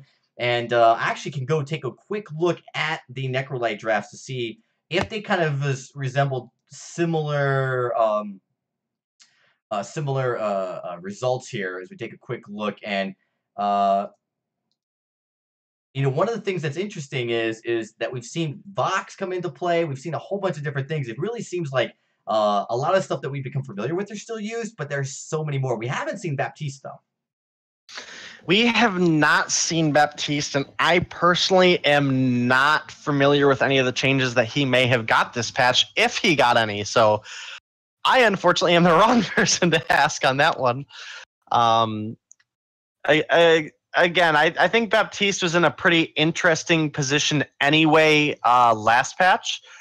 When we did see him used, it was for the most part to his success in the captain position. So maybe with some of these other heroes changed, maybe we can see a Baptiste come in, but it's just it's hard to say. He's in an interesting spot. Yeah, definitely, as we've seen him a few times. And I think we're actually ready to start the draft. I'm just going to check in. And we should be able to get into it. I don't want to wait too much longer, as we already get pretty late into the night here. It's if you're on the East Coast, it is definitely getting pretty late. Yes, it is. We're moving into 11 o'clock over here.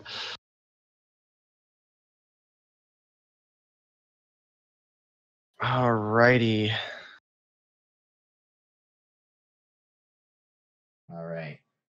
All right, so I think we're actually ready to get in. Game number 1, just about underway, guys. Sorry for all the delays, but looks like it won't be too much longer.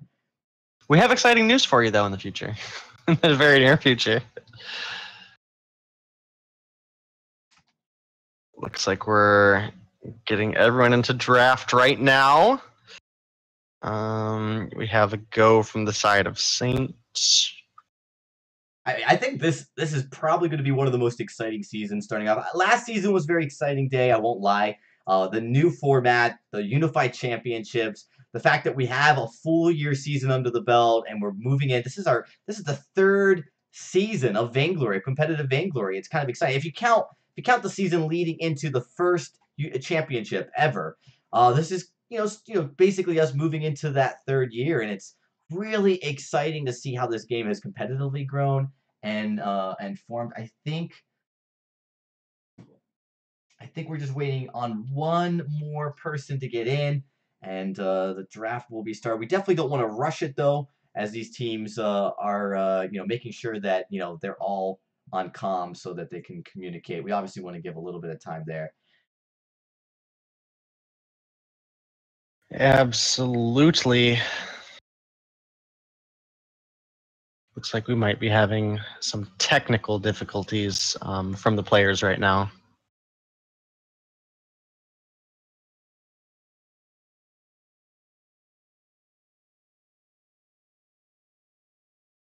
Yeah, we'll get it sorted out here in just a few seconds. In the meantime, I just want to let everyone know, of course, we will be streaming day number 2 tomorrow. You're not going to want to miss it.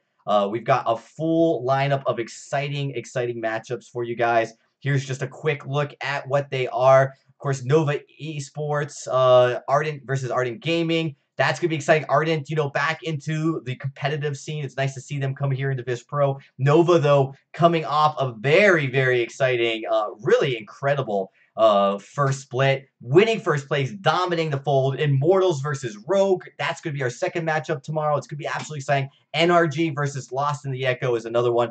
And, of course, the last matchup that won't be on stream, though, Tempo Storm versus Intensity VG. So we've got a lot of exciting matchups for you guys. You're not going to miss it tomorrow, starting at 5 p.m. Pacific, right here on Mob Crush. It's going to be an absolute thrill here. But I think we're waiting just a few more people to get on, and I think we should be ready to go. Yeah, hopefully we can get this game on the way. It should be exciting. We did not get to see a performance out of Hammers during the last split of VIS Pro, so pretty cool to see what they're going to bring to the table with this new lineup. Yeah, let's see as we get into it. Jumping into the draft. Looks like everyone's ready to go. So the draft begins. We are ready to finally get into it. It is Hollywood Hammers versus Team Saints. And definitely kind of excited. Now, Team Saints did play really, really well last split. We'll have to see if that carries over into this one. Absolutely. We didn't get to see them go all the way to the end, but the games we did see them play were against challenging rosters, and they just seemed to look really good as far as their team organization. And we do see this Grumpjaw band coming out early on the side of Hammers. Yeah, and definitely not a bad idea. Yes, you get first pick, but always first picking someone like a Grumpjaw or a Carry is risky. So taking him completely out of the game is safe. You can then focus on what you're going to be building up into this, not revolving around one of the stronger heroes, but instead, putting together some good pieces. Already, we are seeing, looks like Team Saints digging into their bonus time. Possibly digging into their bonus time. Maybe somebody having some connection issues. I have to see. We'll just have to see. I personally would expect to see a roam ban here or a lane ban with the Grumpjaw off the table. There's so many options for a jungler that if you do ban out a jungler, then you can easily allow them to pick up a safer pick. If you ban away Taka, for example, then you give away an easy Sky pickup for the other side. Things of that nature are always something to think about here in the draft. Looks like we do have a disconnection out of the side of Saints here. We're going to have to restart the draft just because the disconnection occurred. They weren't able to see the draft starting, so I think we're just going to check on them, make sure they're back in it.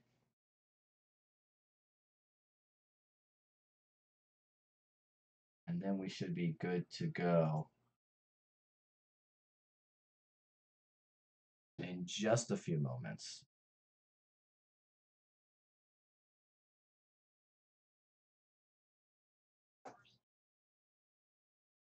All right, so I think we're back, ready to get going. Here we go. Finally should be able to start this. Grumpjaw is the ban, of course. We already saw that pulled out from Hammers. We'll be getting into it. Now we'll see kind of waiting on. I mean, we were told that they were here and ready to go. And there we go, finally. Kestrel is the band coming out of Team Saints.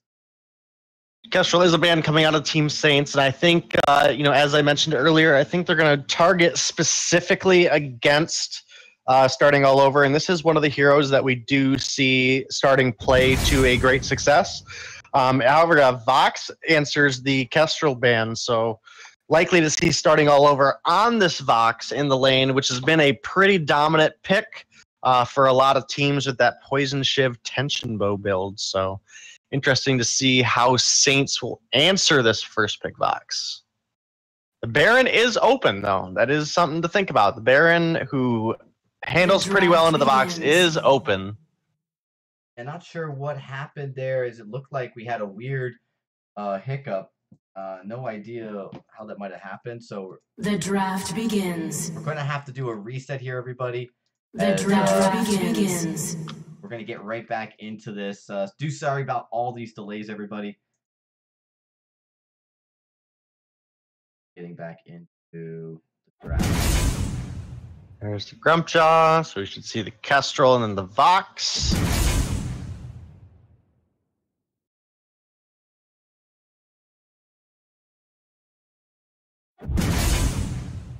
Right?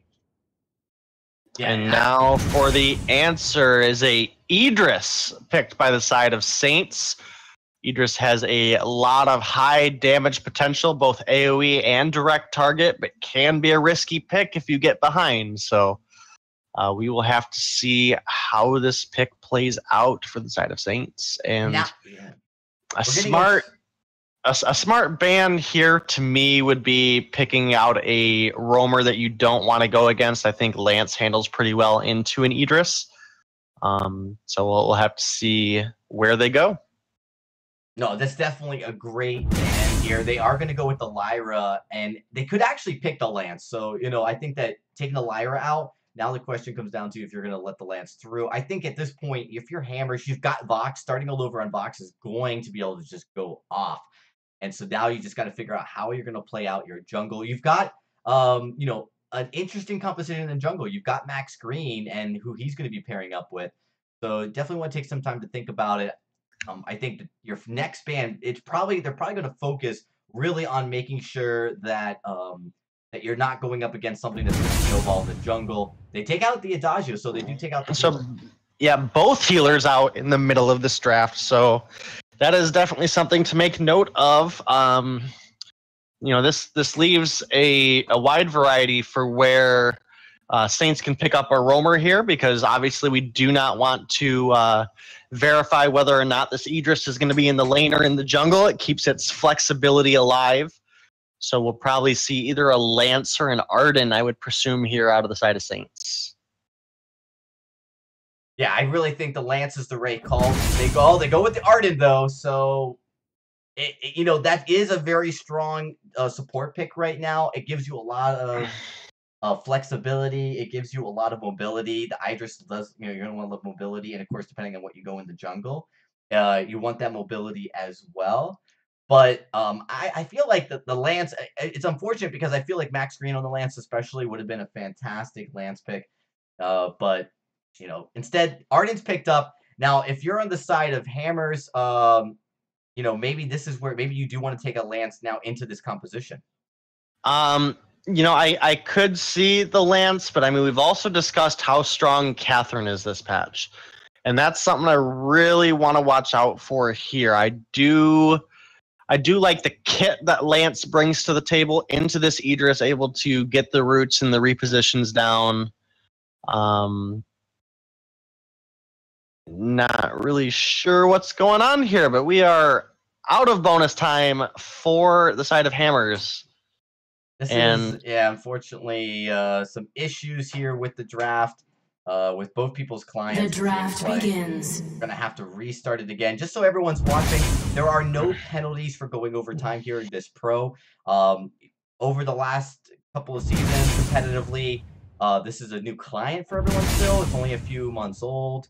So we're still trying to make sure we work out all the bugs before things get really strict here.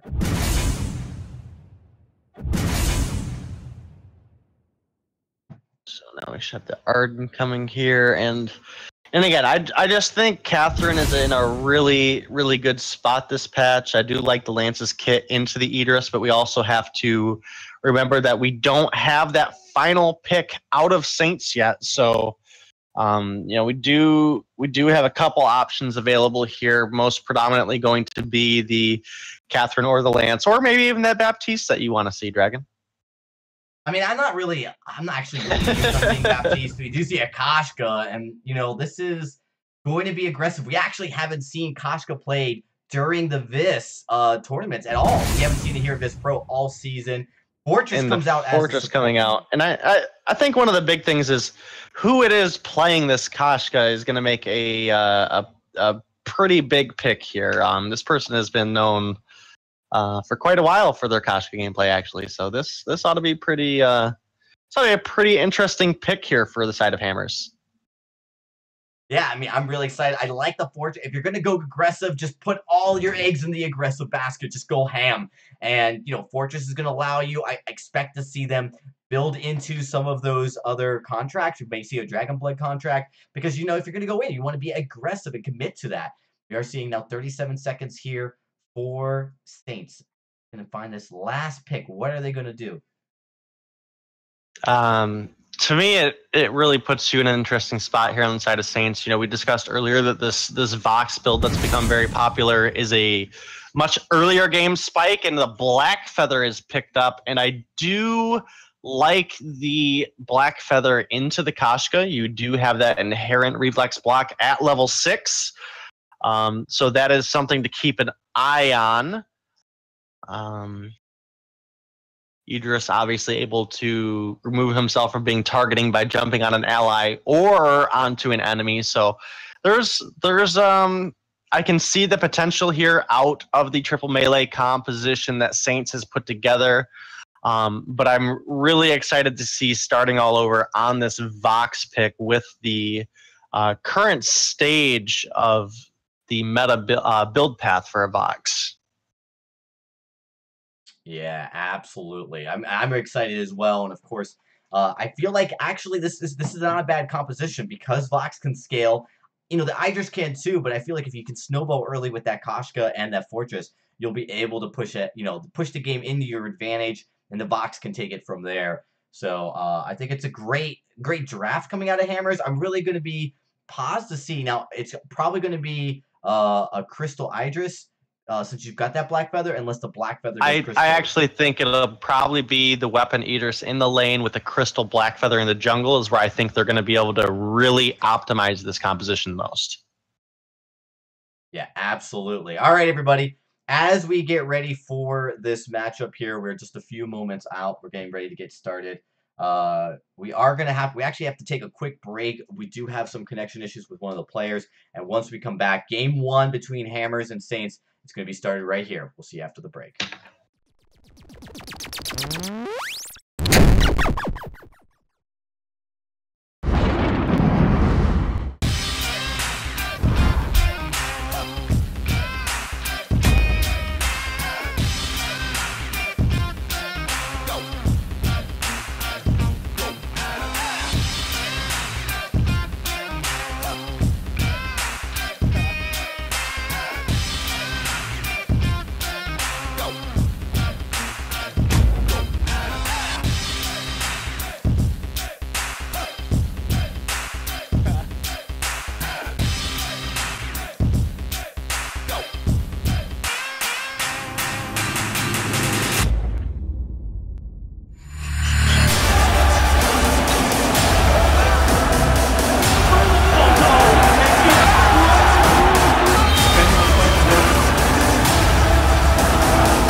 Ben, Sam, and Ken are on separate journeys to defeat the menacing Vile Dragon. But let's just say luck isn't on their side. If only there was a way for them to find each other and band together. Well, that's why there's Band. It's a mobile app that allows people to come together using common interests. With Band, you can find fellow gamers, chat, schedule gaming sessions, and conduct polls. Stage epic battles with friends while sharing videos and photos along the way. So try Band today. Band. Be together. All right, everybody, we're back. Sorry for that short delay. Thankfully we're able to get into this. So get ready for this matchup. Of course, we had to make sure everybody was in place, ready to go. We didn't want to start with any issues, and looks like everyone's finally into the game. They're all into the fold. So as we get into this, Denomine, what are some of your early predictions on how things might unfold? Well, we know the aggression that Akashka and Fortress can put out here, so I definitely think we're going to see a lot of heavy engage out of this composition. Okay, so I'm pretty stumped right now. So we have Max Green in the lane on this Vox, and starting all over is roaming on this Fortress, and Hardek is coming in as this jungle Kashka. It does look like we're going to have the weapon Idris in the lane and the crystal Blackfeather in the jungle. So we'll just have to see how it goes. We're not seeing Hammers do that the early game split of farm like we see a lot of the top teams doing. So I don't know if this is a strategy thinking that the Vox can clear the lane quick enough to cause the enemy to lose out on some of this farm, but he hasn't lost out on any. He lost out on the front one that we normally expect you to lose when you do this kind of rush. Yeah, I mean, it's definitely interesting. Of course, now starting all over and Max Green are both very, very confident in multiple positions. So I think it's a little bit of a risky play because you're essentially allowing handicapping yourself maybe to some of your potential. But you see, wow, look at that. Hardek comes in, gets the early kill. He's very weak, but starting all over is coming in with that Fortress to be aggressive. The Dragonblood contract proccing effectively here.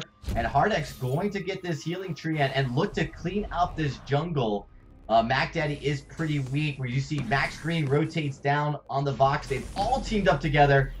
And, well, you know what? If there was... that Idris very quickly here, yeah. I mean, no issues for Hammers. This is a unique composition for them. It's a unique position for them for each player, but yet they still seem to find ways to make it work. And that's right, everybody. Hardek is playing on Hammers for the split number 2 here in VISPRO. It is nice to see Hardek back. It is absolutely nice to see Hardek back and, putting on a pretty strong performance here in this early game too. However, Max Green does starting all over is going to get away, but only barely. Oh yeah, that was kind of a little gutsy. Max Green decided to stick in and try to go toe-to-toe with the Blackfeather instead of just completely disengaging. He had he had starting all over there with the Fortress, but it was a very gutsy and obviously didn't pan out the way they wanted. They do trade 1 apiece, though. They do indeed trade 1 apiece, and that puts Hammers up 3-1 here in this early game, approaching a 1,000 gold lead if they can get to that point. We do see Max Green working in towards that Poison Shiv. Hardek up here going to try to make the best of something, getting a little bit of damage down onto this Idris, but not much, and getting a lot of damage done on Mac Daddy B, though. Yeah, Mac Daddy's good. He's thinking about recalling. It's kind of risky on the Hardek. You really don't want to have to recall. Oh, there goes Hardek going in, does a little bit more damage, has to disengage as he takes a few turret shots, but they've got Saints playing on their heels. They absolutely do, and they take this opportunity with the wave push to rotate down. Hardek's going to clean out some jungle, get this Elder Treant and a little bit of gold and experience in his pocket. They do keep Max Green around to split some of the experience there. And Max Green taking a bit of damage here in the lane. Hardek rotating back up very, very quickly, full health and energy. Yeah, I mean, and pretty interesting start so far. Start so far. You do see both junglers, they hit level 4, so they're looking like in a good position. Laners usually trail a little bit. Actually, wow, Hardek is already level 5, so at 4 minutes, he is leveling up very fast. This Kashka fairly uncontested here so far. Max Green and Starting are kind of allowed to just keep this lane frozen, and it really has forced the side of Team Saints to just play somewhat more passively. Oh, down in the jungle, we do see Hardic thinking about engaging onto the Black Feather, but goes for the farm instead. Mac Daddy's going to rotate down here just to make sure in case Koshka changes his mind. Goes back up to the lane. Max Green and Starting all over. They're not really looking to be aggressive, to just keep this Idris busy. Absolutely, and we do see the lane farm is even between Idris and Max Green on this Vox. Hardic is getting a bit ahead of the Black Feather in the jungle, though. No fountains coming out yet of either side, but you know, we're at 5 minutes here. I presume that's going to be... Fortress gets the first fountain. Fortress does get the first fountain just now. He does shop. And a Poison Shiv does come out for Max Green on this Vox, looking to build into that Tension Bow next. Hardic, wow, that is very aggressive. He's got a fountain to back him up. He saves it, though. I love Starting all over's very, very patient use of it, not overusing it. So it's going to allow them to be aggressive to keep putting in Max Green at full health. But here comes the Black Feather. Rotates up. It's going to force Max Green and Starting back.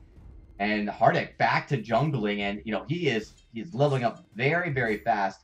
Almost level 7. Almost level 7. And we have this Black Feather still not level 6 yet. So very, very, very close. And I think Hardic's going to hit level 7 about the same time as Esme hits level 6. And that is indeed how it ends up being. So Max Green getting the lane pushed out here a little bit. Gonna rotate down. Not quite enough gold to pick up this Tension Bow, but he should be able to pick up the Piercing Spear. I guess chooses not to rotate all the way down. Perhaps deciding to wait until he has that gold available to him. Yeah, I mean, it's definitely not a bad idea just to wait till you can shop, make use of it. But they're going to be able to push this lane up, continuing to pressure. Mac Daddy is on the bottom side. He's going to have to get out. Takes a little bit of damage. Current shot does cheek off of Max Green. Max Green going to have to move out of range. Black and Feather. One thing you do have to be pretty careful against this Idris and Black Feather composition, though, is they really want to fight in channels where you're funneled into one line.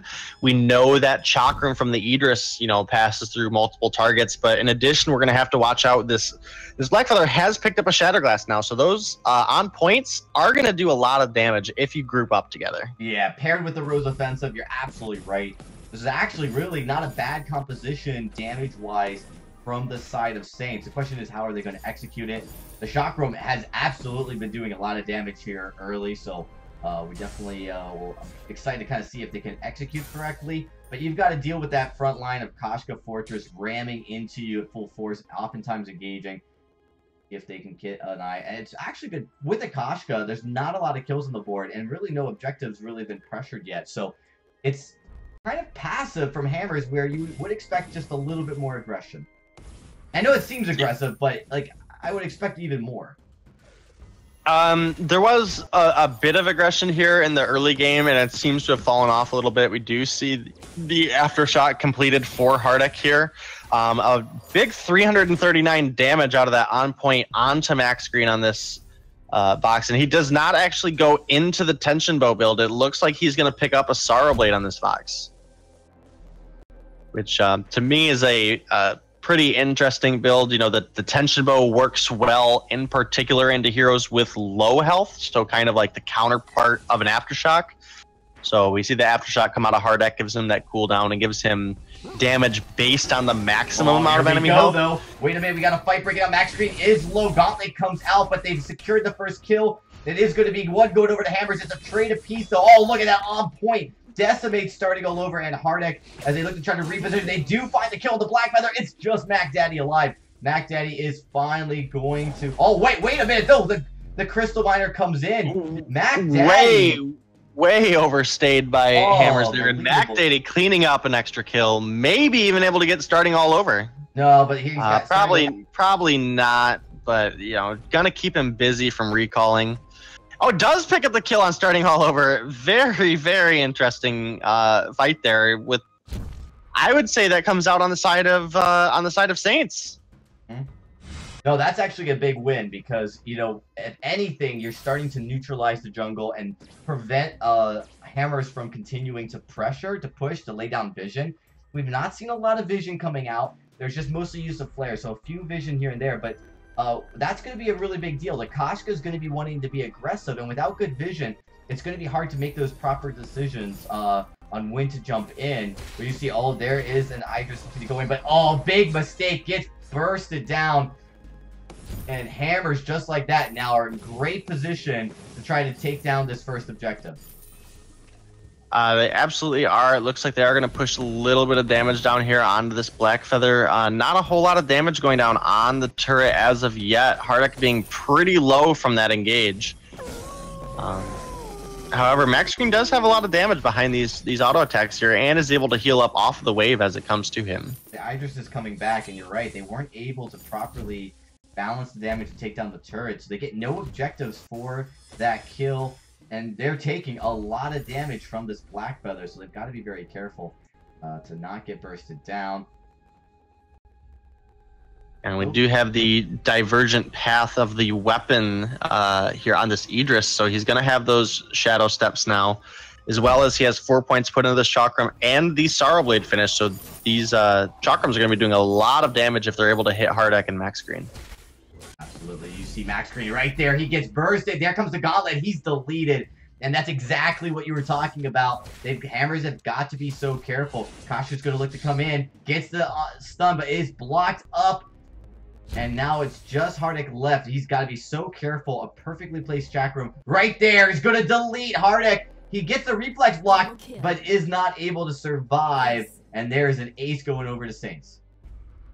It is indeed an ace going over to Saints, and this is going to be the first turret going down for them. So taking what might have been a not so good draft with this Koshka being able to put on their early game domination that she is, and they've already brought this to a gold lead swing now. They're now 2,000 ahead, and they're about to take this gold miner. So looking very good for Team Saints here.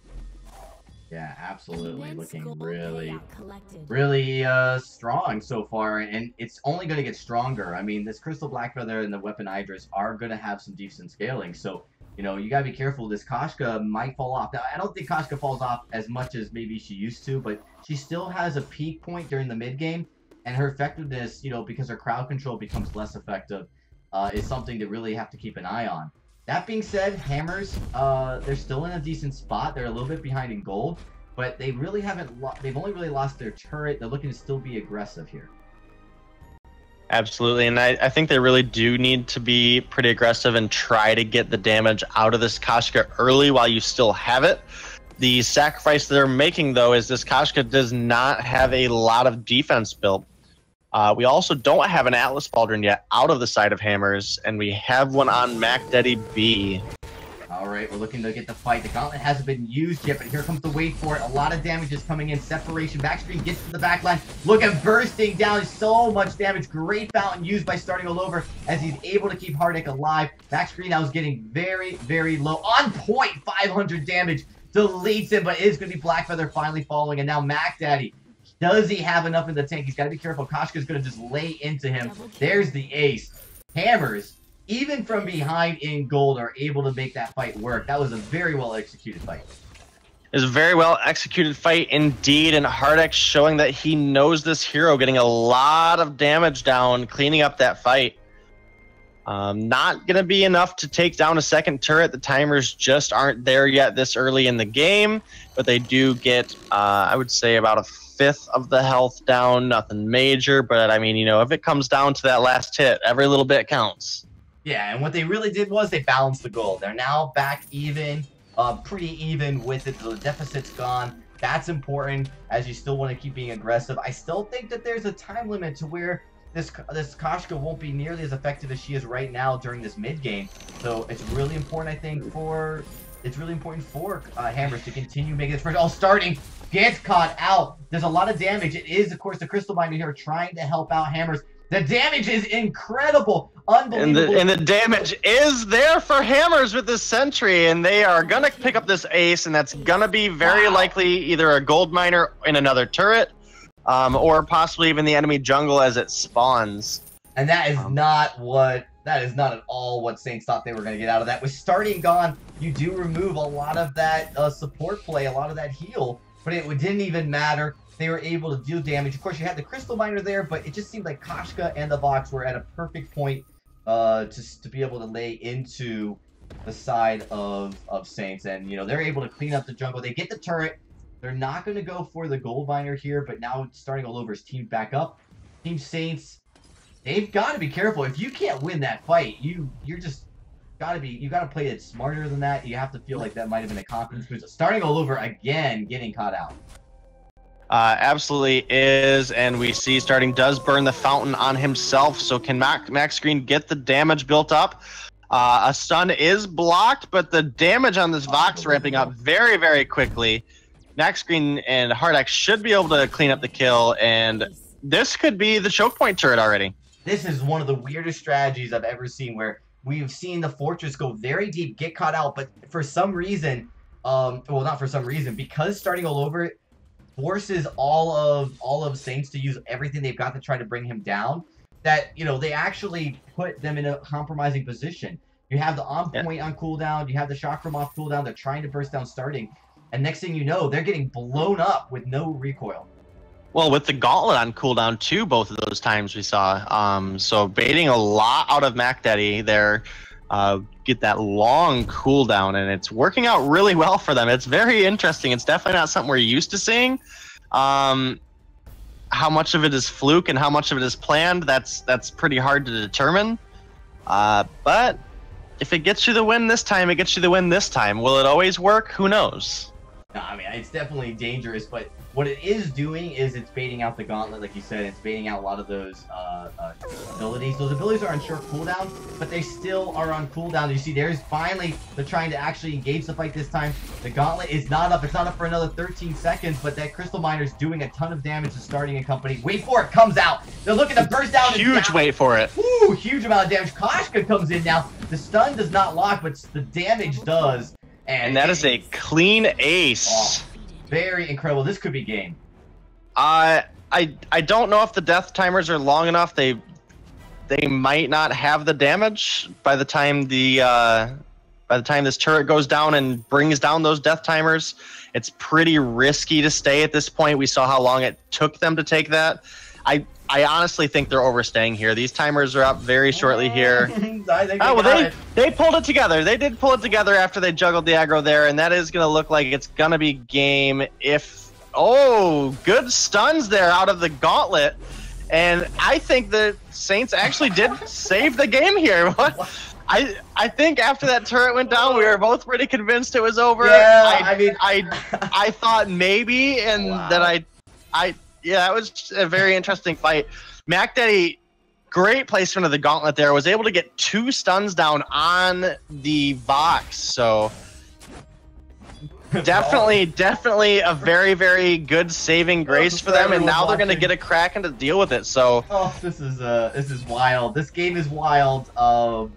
And what a fitting way to end the night, right? Like, you know, this has been a long night here. This is very entertaining, but what I would say is if Hammers just plays like they've been playing, they're gonna win the next fight. They're gonna win the game.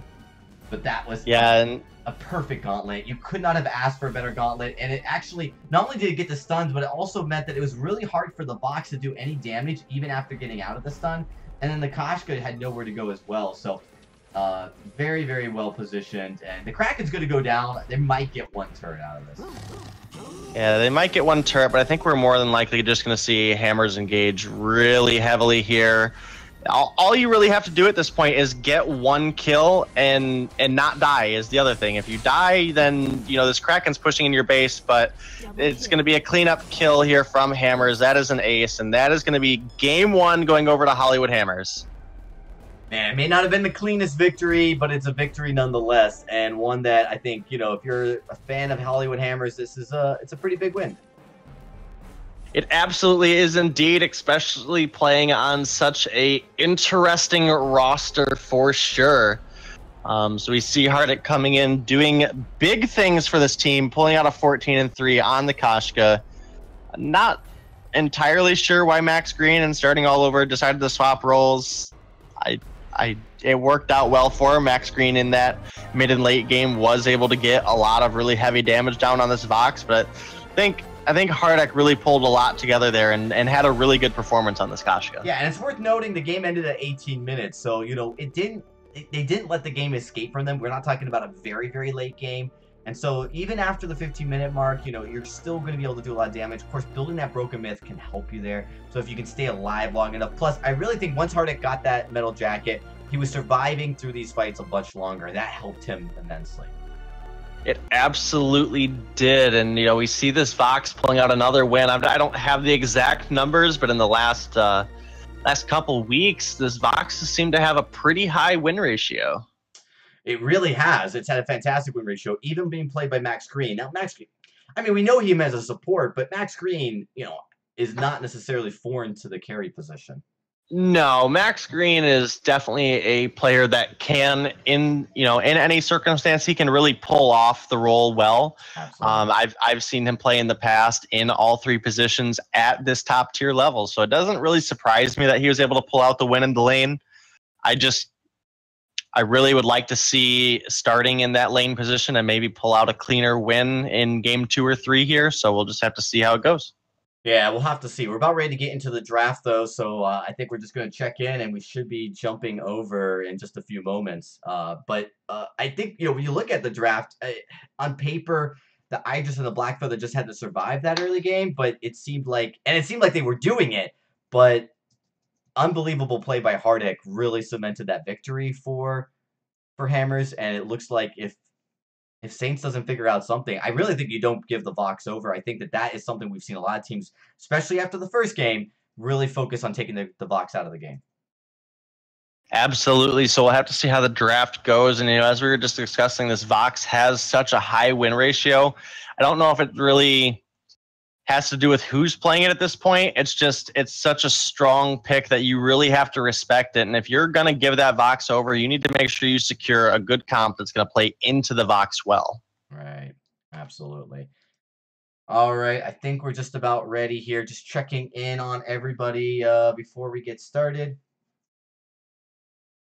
Shouldn't be too much longer.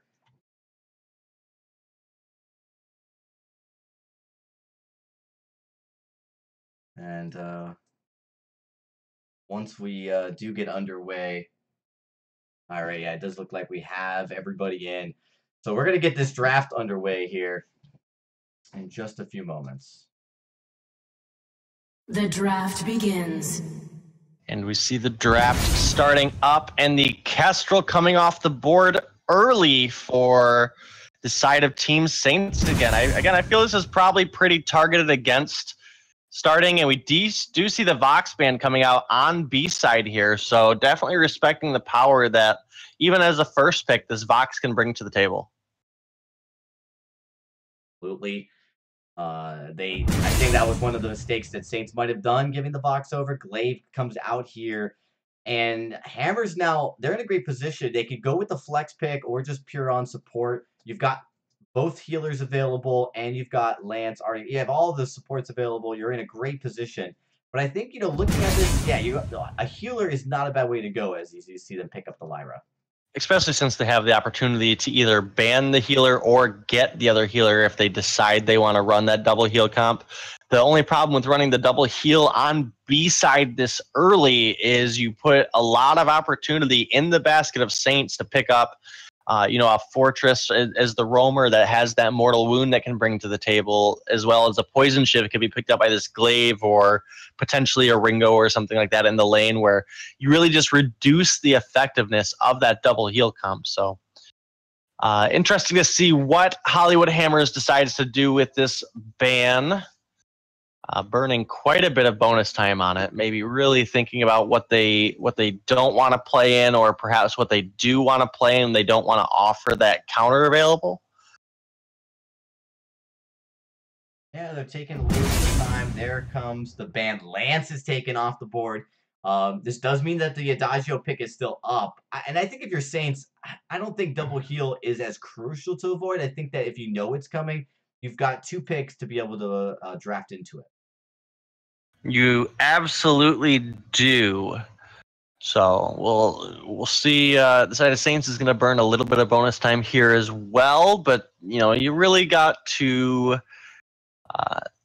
It's an interesting spot that you can play here with this second ban. So they do take out the Adagio. I think they could have used the Adagio to bait out a double heal and then go into a composition that counters a double heal. You still have 2 picks available.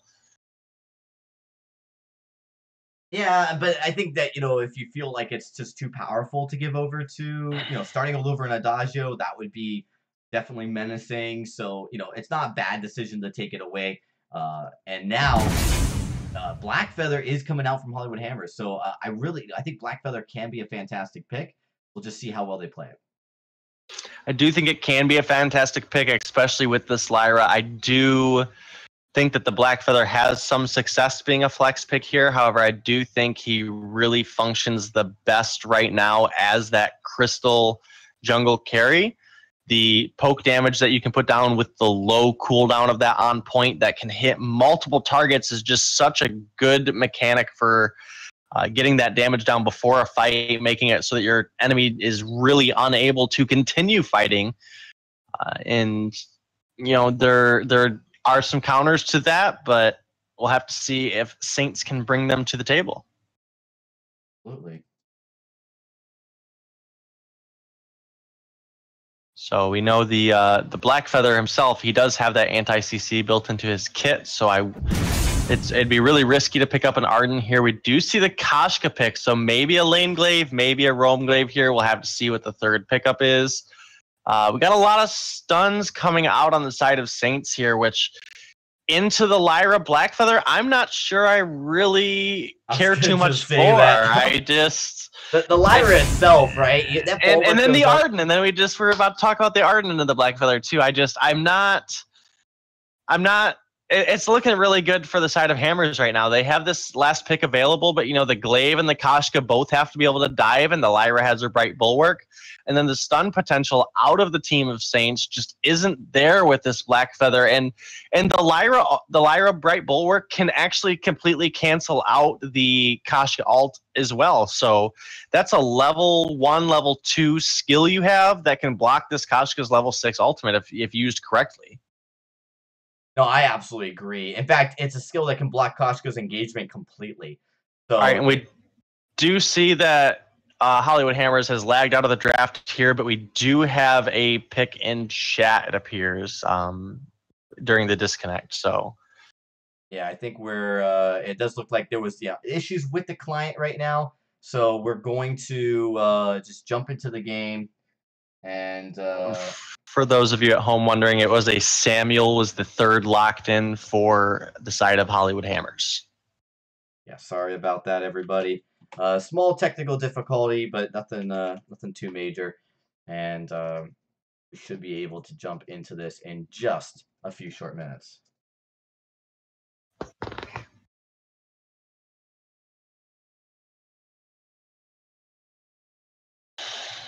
All right, so now just waiting for the last player to get on. We'll be ready to get into this game. Looking at the draft, man, I agree with you. It feels like the Samuel actually, with that Lyra as a front line to prevent people from getting into the back line, it could be pretty useful. And a portal actually is great for if people get to your back line, you can actually portal to get the Samuel out real quickly and reposition the fight. But I think that the real thing here is that you're really putting, again, a lot of your eggs in the basket. Kashka is not going to scale as well as Samuel. So if they don't take that early lead, Saints will be in a really hard position. Yeah, they definitely do need to take the advantage that this Kashka Glaive have in the early game. We definitely saw one huge performance out of Lone Delphi in the last split on these Samuels into a triple melee comp. You offer a lot of splash damage, especially empowered splash damage out of the Samuel, as well as slows. Because, into this triple melee comp, I definitely expect to see an early Frostburn come out. So this is gonna put starting all over in the lane on Blackfeather, where I would like to see him with Max Green back on the roam position. Obviously, we're gonna have a lane Glaive and a jungle Kashka on the side of Team Saints, and I'm really liking the draft that Hammers has put together here. This feels like a much more comfortable draft to their play styles to me.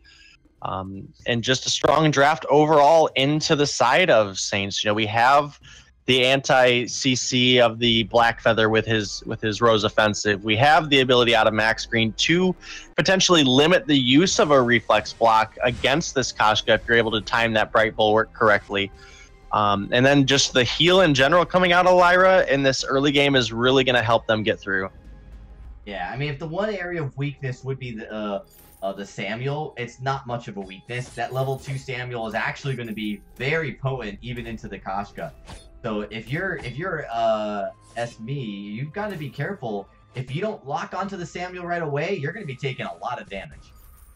Yeah, absolutely. And I do think Koshka functions pretty well into the early game against the Samuel, just the actual movement speed that she is able to get off of just landing her abilities.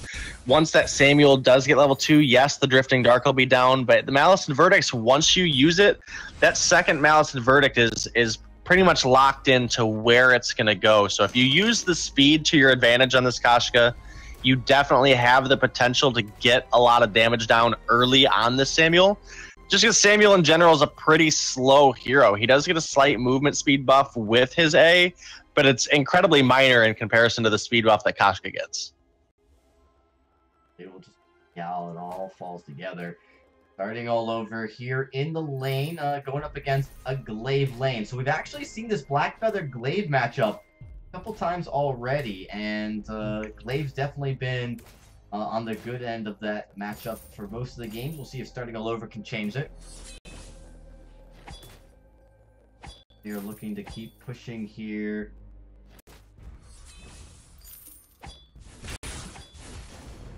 And a lot of damage already, and this is the bulwark. You really can't engage on it. Hardek looking at level 3. He's starting to pack. Oh, here he comes out. He is empowered. Doesn't get the positioning to get enough damage onto the Glaive, so instead it's going to just have to be happy enough tip-shotting the Arden. Mac Daddy takes a few shots. And right now, it's actually the Koshka has just not been involved in any of these fights. Just trying to worry about farming, which really isn't a great spot for the Koshka. You really want to be stacking up farm as well as kills. So a little bit of a passive play so far. She might find, yeah, might find Hardik right here, but there's the empowered bit. Oh, but look at the damage. And it is the Koshka that gets the heal. So yeah, not much that Hardik can do now after getting that. In fact, oh, looks like he's going to go right back in. Hardik gets really low. Black Feather comes in. Koshka now needs to bolt out of here. It doesn't look like she's going to be able to get away. And she does not, and that is a first blood picked up for Hardik. So, you know, you really got to weigh, you know, was the trade worth it? You know, the Koshka got that healer, but if you give up first blood, is it worth it? So, you know, it's looking good for Hardik. You know, he may have lost out on that Treant, but he is even on farm now. He's got that gold in his pocket from the first blood. However, the Koshka has had a chance to shop now and has some crystal power stacked up here. Yeah, I mean, the Koshka is definitely going to hit a nice power spike after that first shop. So it's definitely going to be important to utilize that. We haven't seen too much aggression so far. She's going to come in here and watch everybody disengage, so there's no one for her to fight. And we did see a 3-minute poison shiv come out of this glaive, which is pretty early. And we're not seeing a tier 3 out of starting all over yet. However, he does have some gold in his pocket. It's still not quite enough. Fountain does come out of Max Green as well as Mac Daddy B, so the roamers seem to be pretty even here. Yeah. Nice early. Look to go in. Oh, but they snare away the Treant from the Koshka. And huge damage coming out onto the Koshka there. And now starting all over is going to rotate down. And this is looking really good for Hollywood Hammers. Oh, Fountain already burned out of Mac Daddy here. Very defensive Fountain. They're not even going to be able to re-engage. Mac Daddy, he's looking to drop right here. One more shot will do it. And now they're going to be able to turn their attention onto this first objective, the turret. I don't know if they're going to get a turret taken down, but they're going to be able to lay into it really well. Yeah, I don't think they'll be able to take it down. It's still too early. We don't have quite enough damage. We don't have a single tier 3 aside from the Fountain out of Hollywood Hammers. So they're going to get a decent chunk down, but definitely not enough to take it out. Starting just able to lay some damage in. Is going to see this Koshka. Now there's some vision, so the Koshka knows they're there. Is able to stay away out of position, which is definitely a right call. That would have been very, very hard if on point. Looks at, tries to lay into starting all over, gets the stun, deletes him, starting all over, drops. Now it's just Hardik left, but Koshka's very, very low. Glaive comes in, Afterbird connects. There are those Malice and Verdicts, though. Will they be able to... Here comes the empowerment. Patience by Hardik may have paid off. They're looking to push in, but no, now it's Hardik who's dropping very low. And the Lyra and the Samuel have to completely back away. Koshka just thinking about staying in, but here comes starting all over on the Black Feather. Oh, and he does get rooted, which secures the health camp there for this Koshka, getting her back up in health. Max Green is really low, but the Arden does fall. Esme waiting, able to jump Hardik, not able to secure the kill, though. Okay, so Hardik is going to make it out, incredibly hurt. However, Koshka should be able to make it to the backs, knows that Samuel's not going to be able to contest. This is going to be some bonus gold picked up out of the Koshka here. I mean, you get the gold, but you could have gotten the kill, too. I'm kind of surprised that you didn't secure that. One thing I will say, though, is that if you get the kill, I guess, you know, the Samuel's going to be coming down there to contest the jungle anyways within a few seconds. But the gold you get from the kill plus the backs probably wouldn't have been such a bad deal. Now, we are looking to see, yeah, it's going to be the Saints coming in, but on point lands on both the Glaive and Mac Daddy. All of them having to get out of dodge. It's a 2v3, but the Koshka taking so much damage. Unbelievable. Starting all over, has the full stacks and the heart throbs. Those really, really hurt. Unbelievable. Look at this. Huge damage coming out of starting all over this early in the game. We have that poison shift completed now, and looks like we're going to work into maybe a second item breaking point. I'm not sure I personally have seen too much of the poison shift breaking point immediately on the Black Feather, but hey, you know, this kid is you know, he's proved himself time and time again to be a star laner, so maybe he's teaching me a little something right now. Well, he's just been doing absolutely fantastic here. Perfect, absolutely perfect skill shot. Oh, I say that and he misses his on point, so not perfect anymore. The real thing here has been the Lyra. Look at this. You're going to be able to put the bulwark up. The Koshka cannot re-engage on these fights. Neither can the Black Feather. They don't even need the bulwark for this fight, as they just were doing so much damage with that empowerment from the Samuel. And this is going to be the next turret. It's 7 minutes. And this, they're already looking to hound down the second turret here. Hammer is not taking any time. Yeah, and this game is definitely looking a lot smoother for them, having starting all over in this comfortable position where he's at. As well as Max Green, we know him to be more so a captain main than anything else. Yes, he can play everything, you know, but he just seems to perform the best in this captain position, and it's looking really good for them this game. There's an on point, it lands, but starting all over goes really low. Starting all over does get deleted, and the fountain comes out of the side of Team Saints here. A good block by Hardik, and a lot of damage getting down out here from him. A Crucible does save the Koshka, but she's going to be able to get this health camp, and it's looking like a good, clean pickup for Team Saints here, unless if they overstay a little bit. The starting all over is back on this Black Feather. And Hardik getting those empowered Malice and Verdicts down, splashing onto the Glaive and the Koshka, bringing them incredibly low. This is a good opportunity for Hammers here. Max Green engages pretty hard and goes down, but I think starting all over and Hardik... Oh, the enemy splits all 3 ways, and they're not able to clean up an ace here, but you know, they are able to find the Glaive. Yeah, that was actually a nice split. Definitely confused starting in Hardik. I don't think they were communicating on who would go which way. So a little bit of miscommunication on that side does allow just a 1-for-1 trade. But you get the Glaive out of here. It's just the Koshka left. Koshka's pretty low health, had to go port back. This is going to allow you to push up and actually reclaim some of this jungle dominance, being able to clear out some of this farm. We haven't seen a lot of vision placed by the side of Hammers. They really haven't felt the need to. No, they've... for the most part, been winning these fights. There have been a couple where, you know, one person might get caught out and it leads to like a net loss. But so far, it's looking pretty good. Hardik might get caught out here by Esme, though. A lot of damage gets put down early, starting all over, pursuing a little bit, able to jump the wall, though, pretty easily on this Black Feather. Good damage down. Nothing really burned out of the side of Saints, though. We still have Fountain and Crucible. A good block out of starting all over there. He is able to clean up the kill And Hardek finds the glaive on the back end, and that is going to be an ace for Hollywood Hammers here. Oh, another strong ace. This is going to be likely another turret unless they focus on just the jungle pressure. But you've got this huge wave of ace minions pushing up. Yeah, so, you know, even though you're going to see Saints coming off recall, they should be able to lay into this turret a little bit.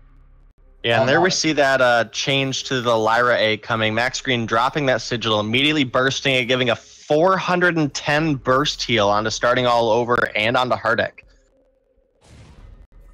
Not a bad use case. They are going to get some farm. They don't get the turret. I mean, you did see the Koshka and Glaive came in there very aggressively. They're actually looking for the fight. You've got a gauntlet, but there's a nice stun. The bulwark prevents the gauntlet from being used. Here it comes finally. Stuns up Samuel, but not until starting all over eliminates Koshka. And now Mac Daddy, he's by himself. He's not going to be able to get away from this.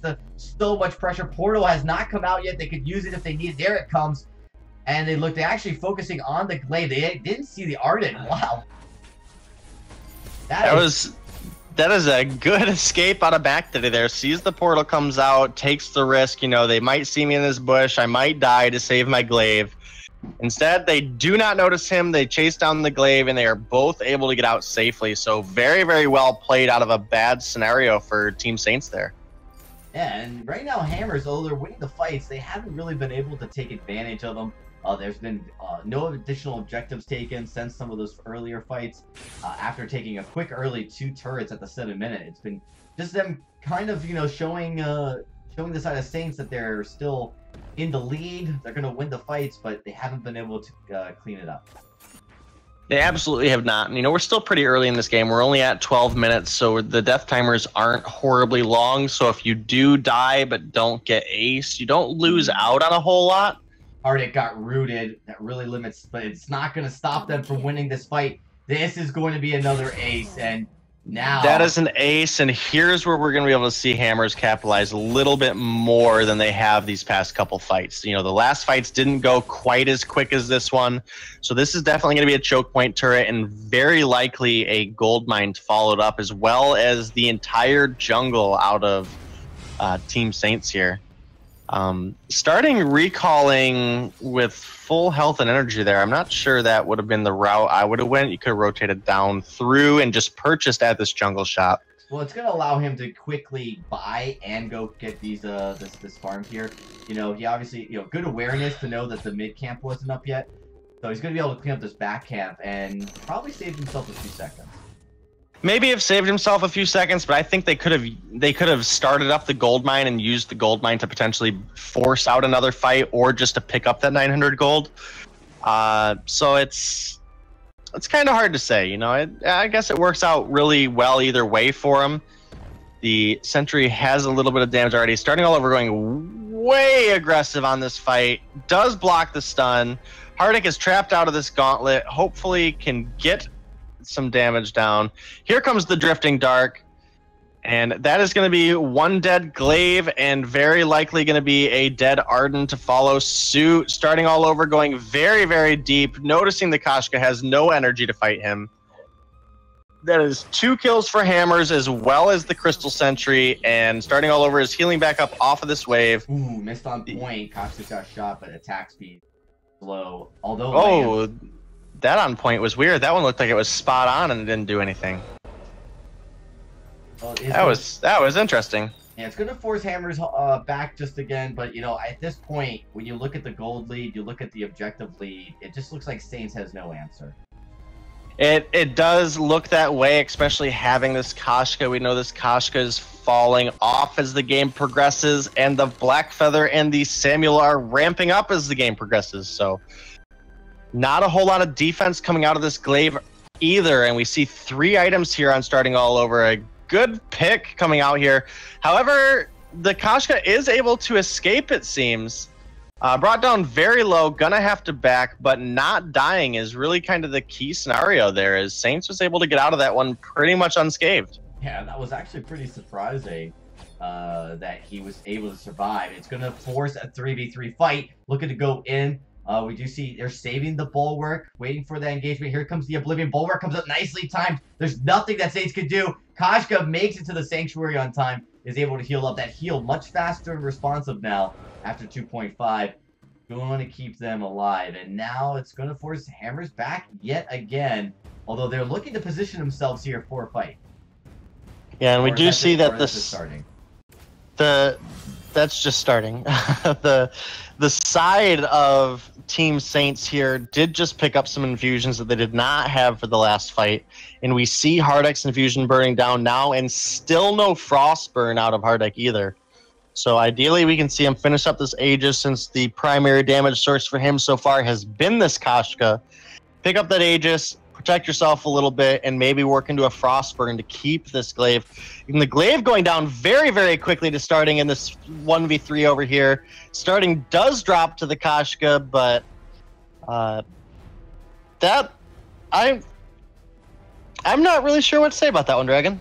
Well, I mean, I think it was pretty impressive that Blackfeather was actually able to get a kill. It's very well played by starting as far as that, although ultimately just the wrong play altogether. Yeah, you got the kill, but if you had done that with your team, you'd have the ace and you'd have the game. Instead, starting now forces this game to go on longer than probably it needs to, giving the Saints any opportunity they can to get back into it. Absolutely, and I'm sure that was a pretty nice kill bounty going over to the Kashka. We see starting all over would have been the 12-2 before he died there, and we do see a lot of money sitting in the pocket of this Kashka, saving up for most likely going to be this Broken Myth as her next item. Absolutely, looking to make some plays here. As we get into it, it is a 2v2 as both Blackfeather and Kashka. Here comes Kashka showing up. It's just a 2v3. And I don't know where starting is. Oblivion comes down defensively to try to reposition. Samuel still alive. Hardek doing a fantastic job using that Drifting Darkness to his fullest. Lyra keeping the team alive. This fight is close. Can starting all overdo it. He's sitting at 14 stacks, 15. He's looking to keep moving up, but he ends up falling. No, sorry, starting still alive. It is actually starting back screen that falls. Lyra falls. Starting all over now, going to be taking so much damage, and it's an ace for Team Saints. And this is not what you wanted to do. This was a horribly executed fight for Hammers. Was starting all the way at the top of the lane when it started. Yes, they almost won it, but it now is going to give a Kraken and multiple objectives over to Saints. Kraken, multiple objectives, some kill bounty off of Hardek there. The Glaive, was able to build up a lot of breaking point stacks very, very early in that fight because it was a 2v3. And we really seen that damage transfer throughout that fight into the late game there. And, hitting 300, 400 damage against a hero that only has 1,300 base health is pretty huge. Yeah, it's good. It's huge, and it's going to hurt. And we saw exactly that playing out. So there's a Kraken, but they don't have an objective yet. So technically, although Hammers is probably going to lose this turret, they have a chance to win the fight and win the game right here and now. We'll see if they take advantage of it. It's just going to be if the big thing with this Kraken pushing down the lane is Hardek really has to focus on where he's putting his Malice and Verdicts down. This Kraken is able to soak up a lot of damage. And a hard engage comes out of starting all over here. If they can secure this ace, they can probably just end the game, but a good gauntlet coming out of the side. Wow, Kashka diving in really deep. The gauntlet does catch a stun on to starting all over here. Not sure if Hardek's gonna be able to clean up the kill on Glaive here. He is out of his Drifting Dark. One more hit should kill the Glaive, but the burst heal coming out on max screen. These changes on Lyra are pretty huge, and that is going to be more than likely game for the side of Hammers, Hollywood Hammers here. I mean, they're going to be in great shape. The Arden is going to come back here pretty soon, and so the little bit of time was wasted. Starting all over had to, take care of that Kashka before coming down. So we're going to see Arden come in. The Gauntlet's not up, so he's not going to be able to get that stun off like we saw at the last game in the end of that fight. So really, it's going to be an uncontested 2 turrets here. Other than the Arden, Kashka's going to come up out of the fight right now. And so here comes the Glaive. Here's the question: is they're taking lay enough damage here? You're going to see a lot of crowd control focused on the starting all over. And that's going to be game for sure. So there we have it. Hollywood Hammers cleans up game 2 in much smoother fashion. Yeah, definitely. And much smoother fashion. It might have been long, did do a lot of work, but they did. And it really wasn't that long either. We're just barely at 20 minutes here. So starting all over, putting a huge performance on this Blackfeather. Maybe getting caught out a couple times, being a little too cocky, but ends up working out well for them in the end, and they do move on to the next week here in VIS Pro. Yeah, they're looking strong here, and Hardik coming in clutch as they start things back up. And Saints had some moments. They looked like they were putting it together, but ultimately not enough to overthrow this dominant powerhouse. And man, it's definitely good to see Hardik coming back to true form. It's been a long time since we've seen him play at this level in a way that just really felt dominant, and this game definitely is one of those. This game definitely is one of those. He put on a huge performance in Game 1 on that Koshka, which is a hero that he's known for throughout the past. We did see him for a while move into that lane position and kind of feel out really where he wants to be, and I think he's put on a really good jungle performance today. Oh, absolutely. Well, with that, everybody, that concludes our stream for tonight. It's been a long night, so I'm definitely going to be kicking it off here, kicking back to just closing it up as we get ready here. I stumbled on my own words there, Day, and it's always funny. But hey, yeah, it's been a long stream. I really appreciate everyone coming out here tonight. We're going to be wrapping things up. Make sure you guys all tune in tomorrow. We're going to be kicking things off back here again with more exciting matchups. You guys saw the schedule earlier in the stream, but we have, Nova Esports, the last splits, #1 seed coming in here, winning the whole thing, going up against Ardent, Immortals versus Rogue. That's a little bit of an exciting matchup. These are two orgs that both got knocked previously. They got knocked out of the Vainglory 8 into Challengers. They're going to have their first matchup. NRG versus Lost and Echo, and Tempo Storm versus Intensity. All of it happening here tomorrow. You guys are not going to want to miss it. So without wasting any more time, though, good night, everybody. We'll see you tomorrow.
Ben, Sam, and Ken are on separate journeys to defeat the menacing Vile Dragon.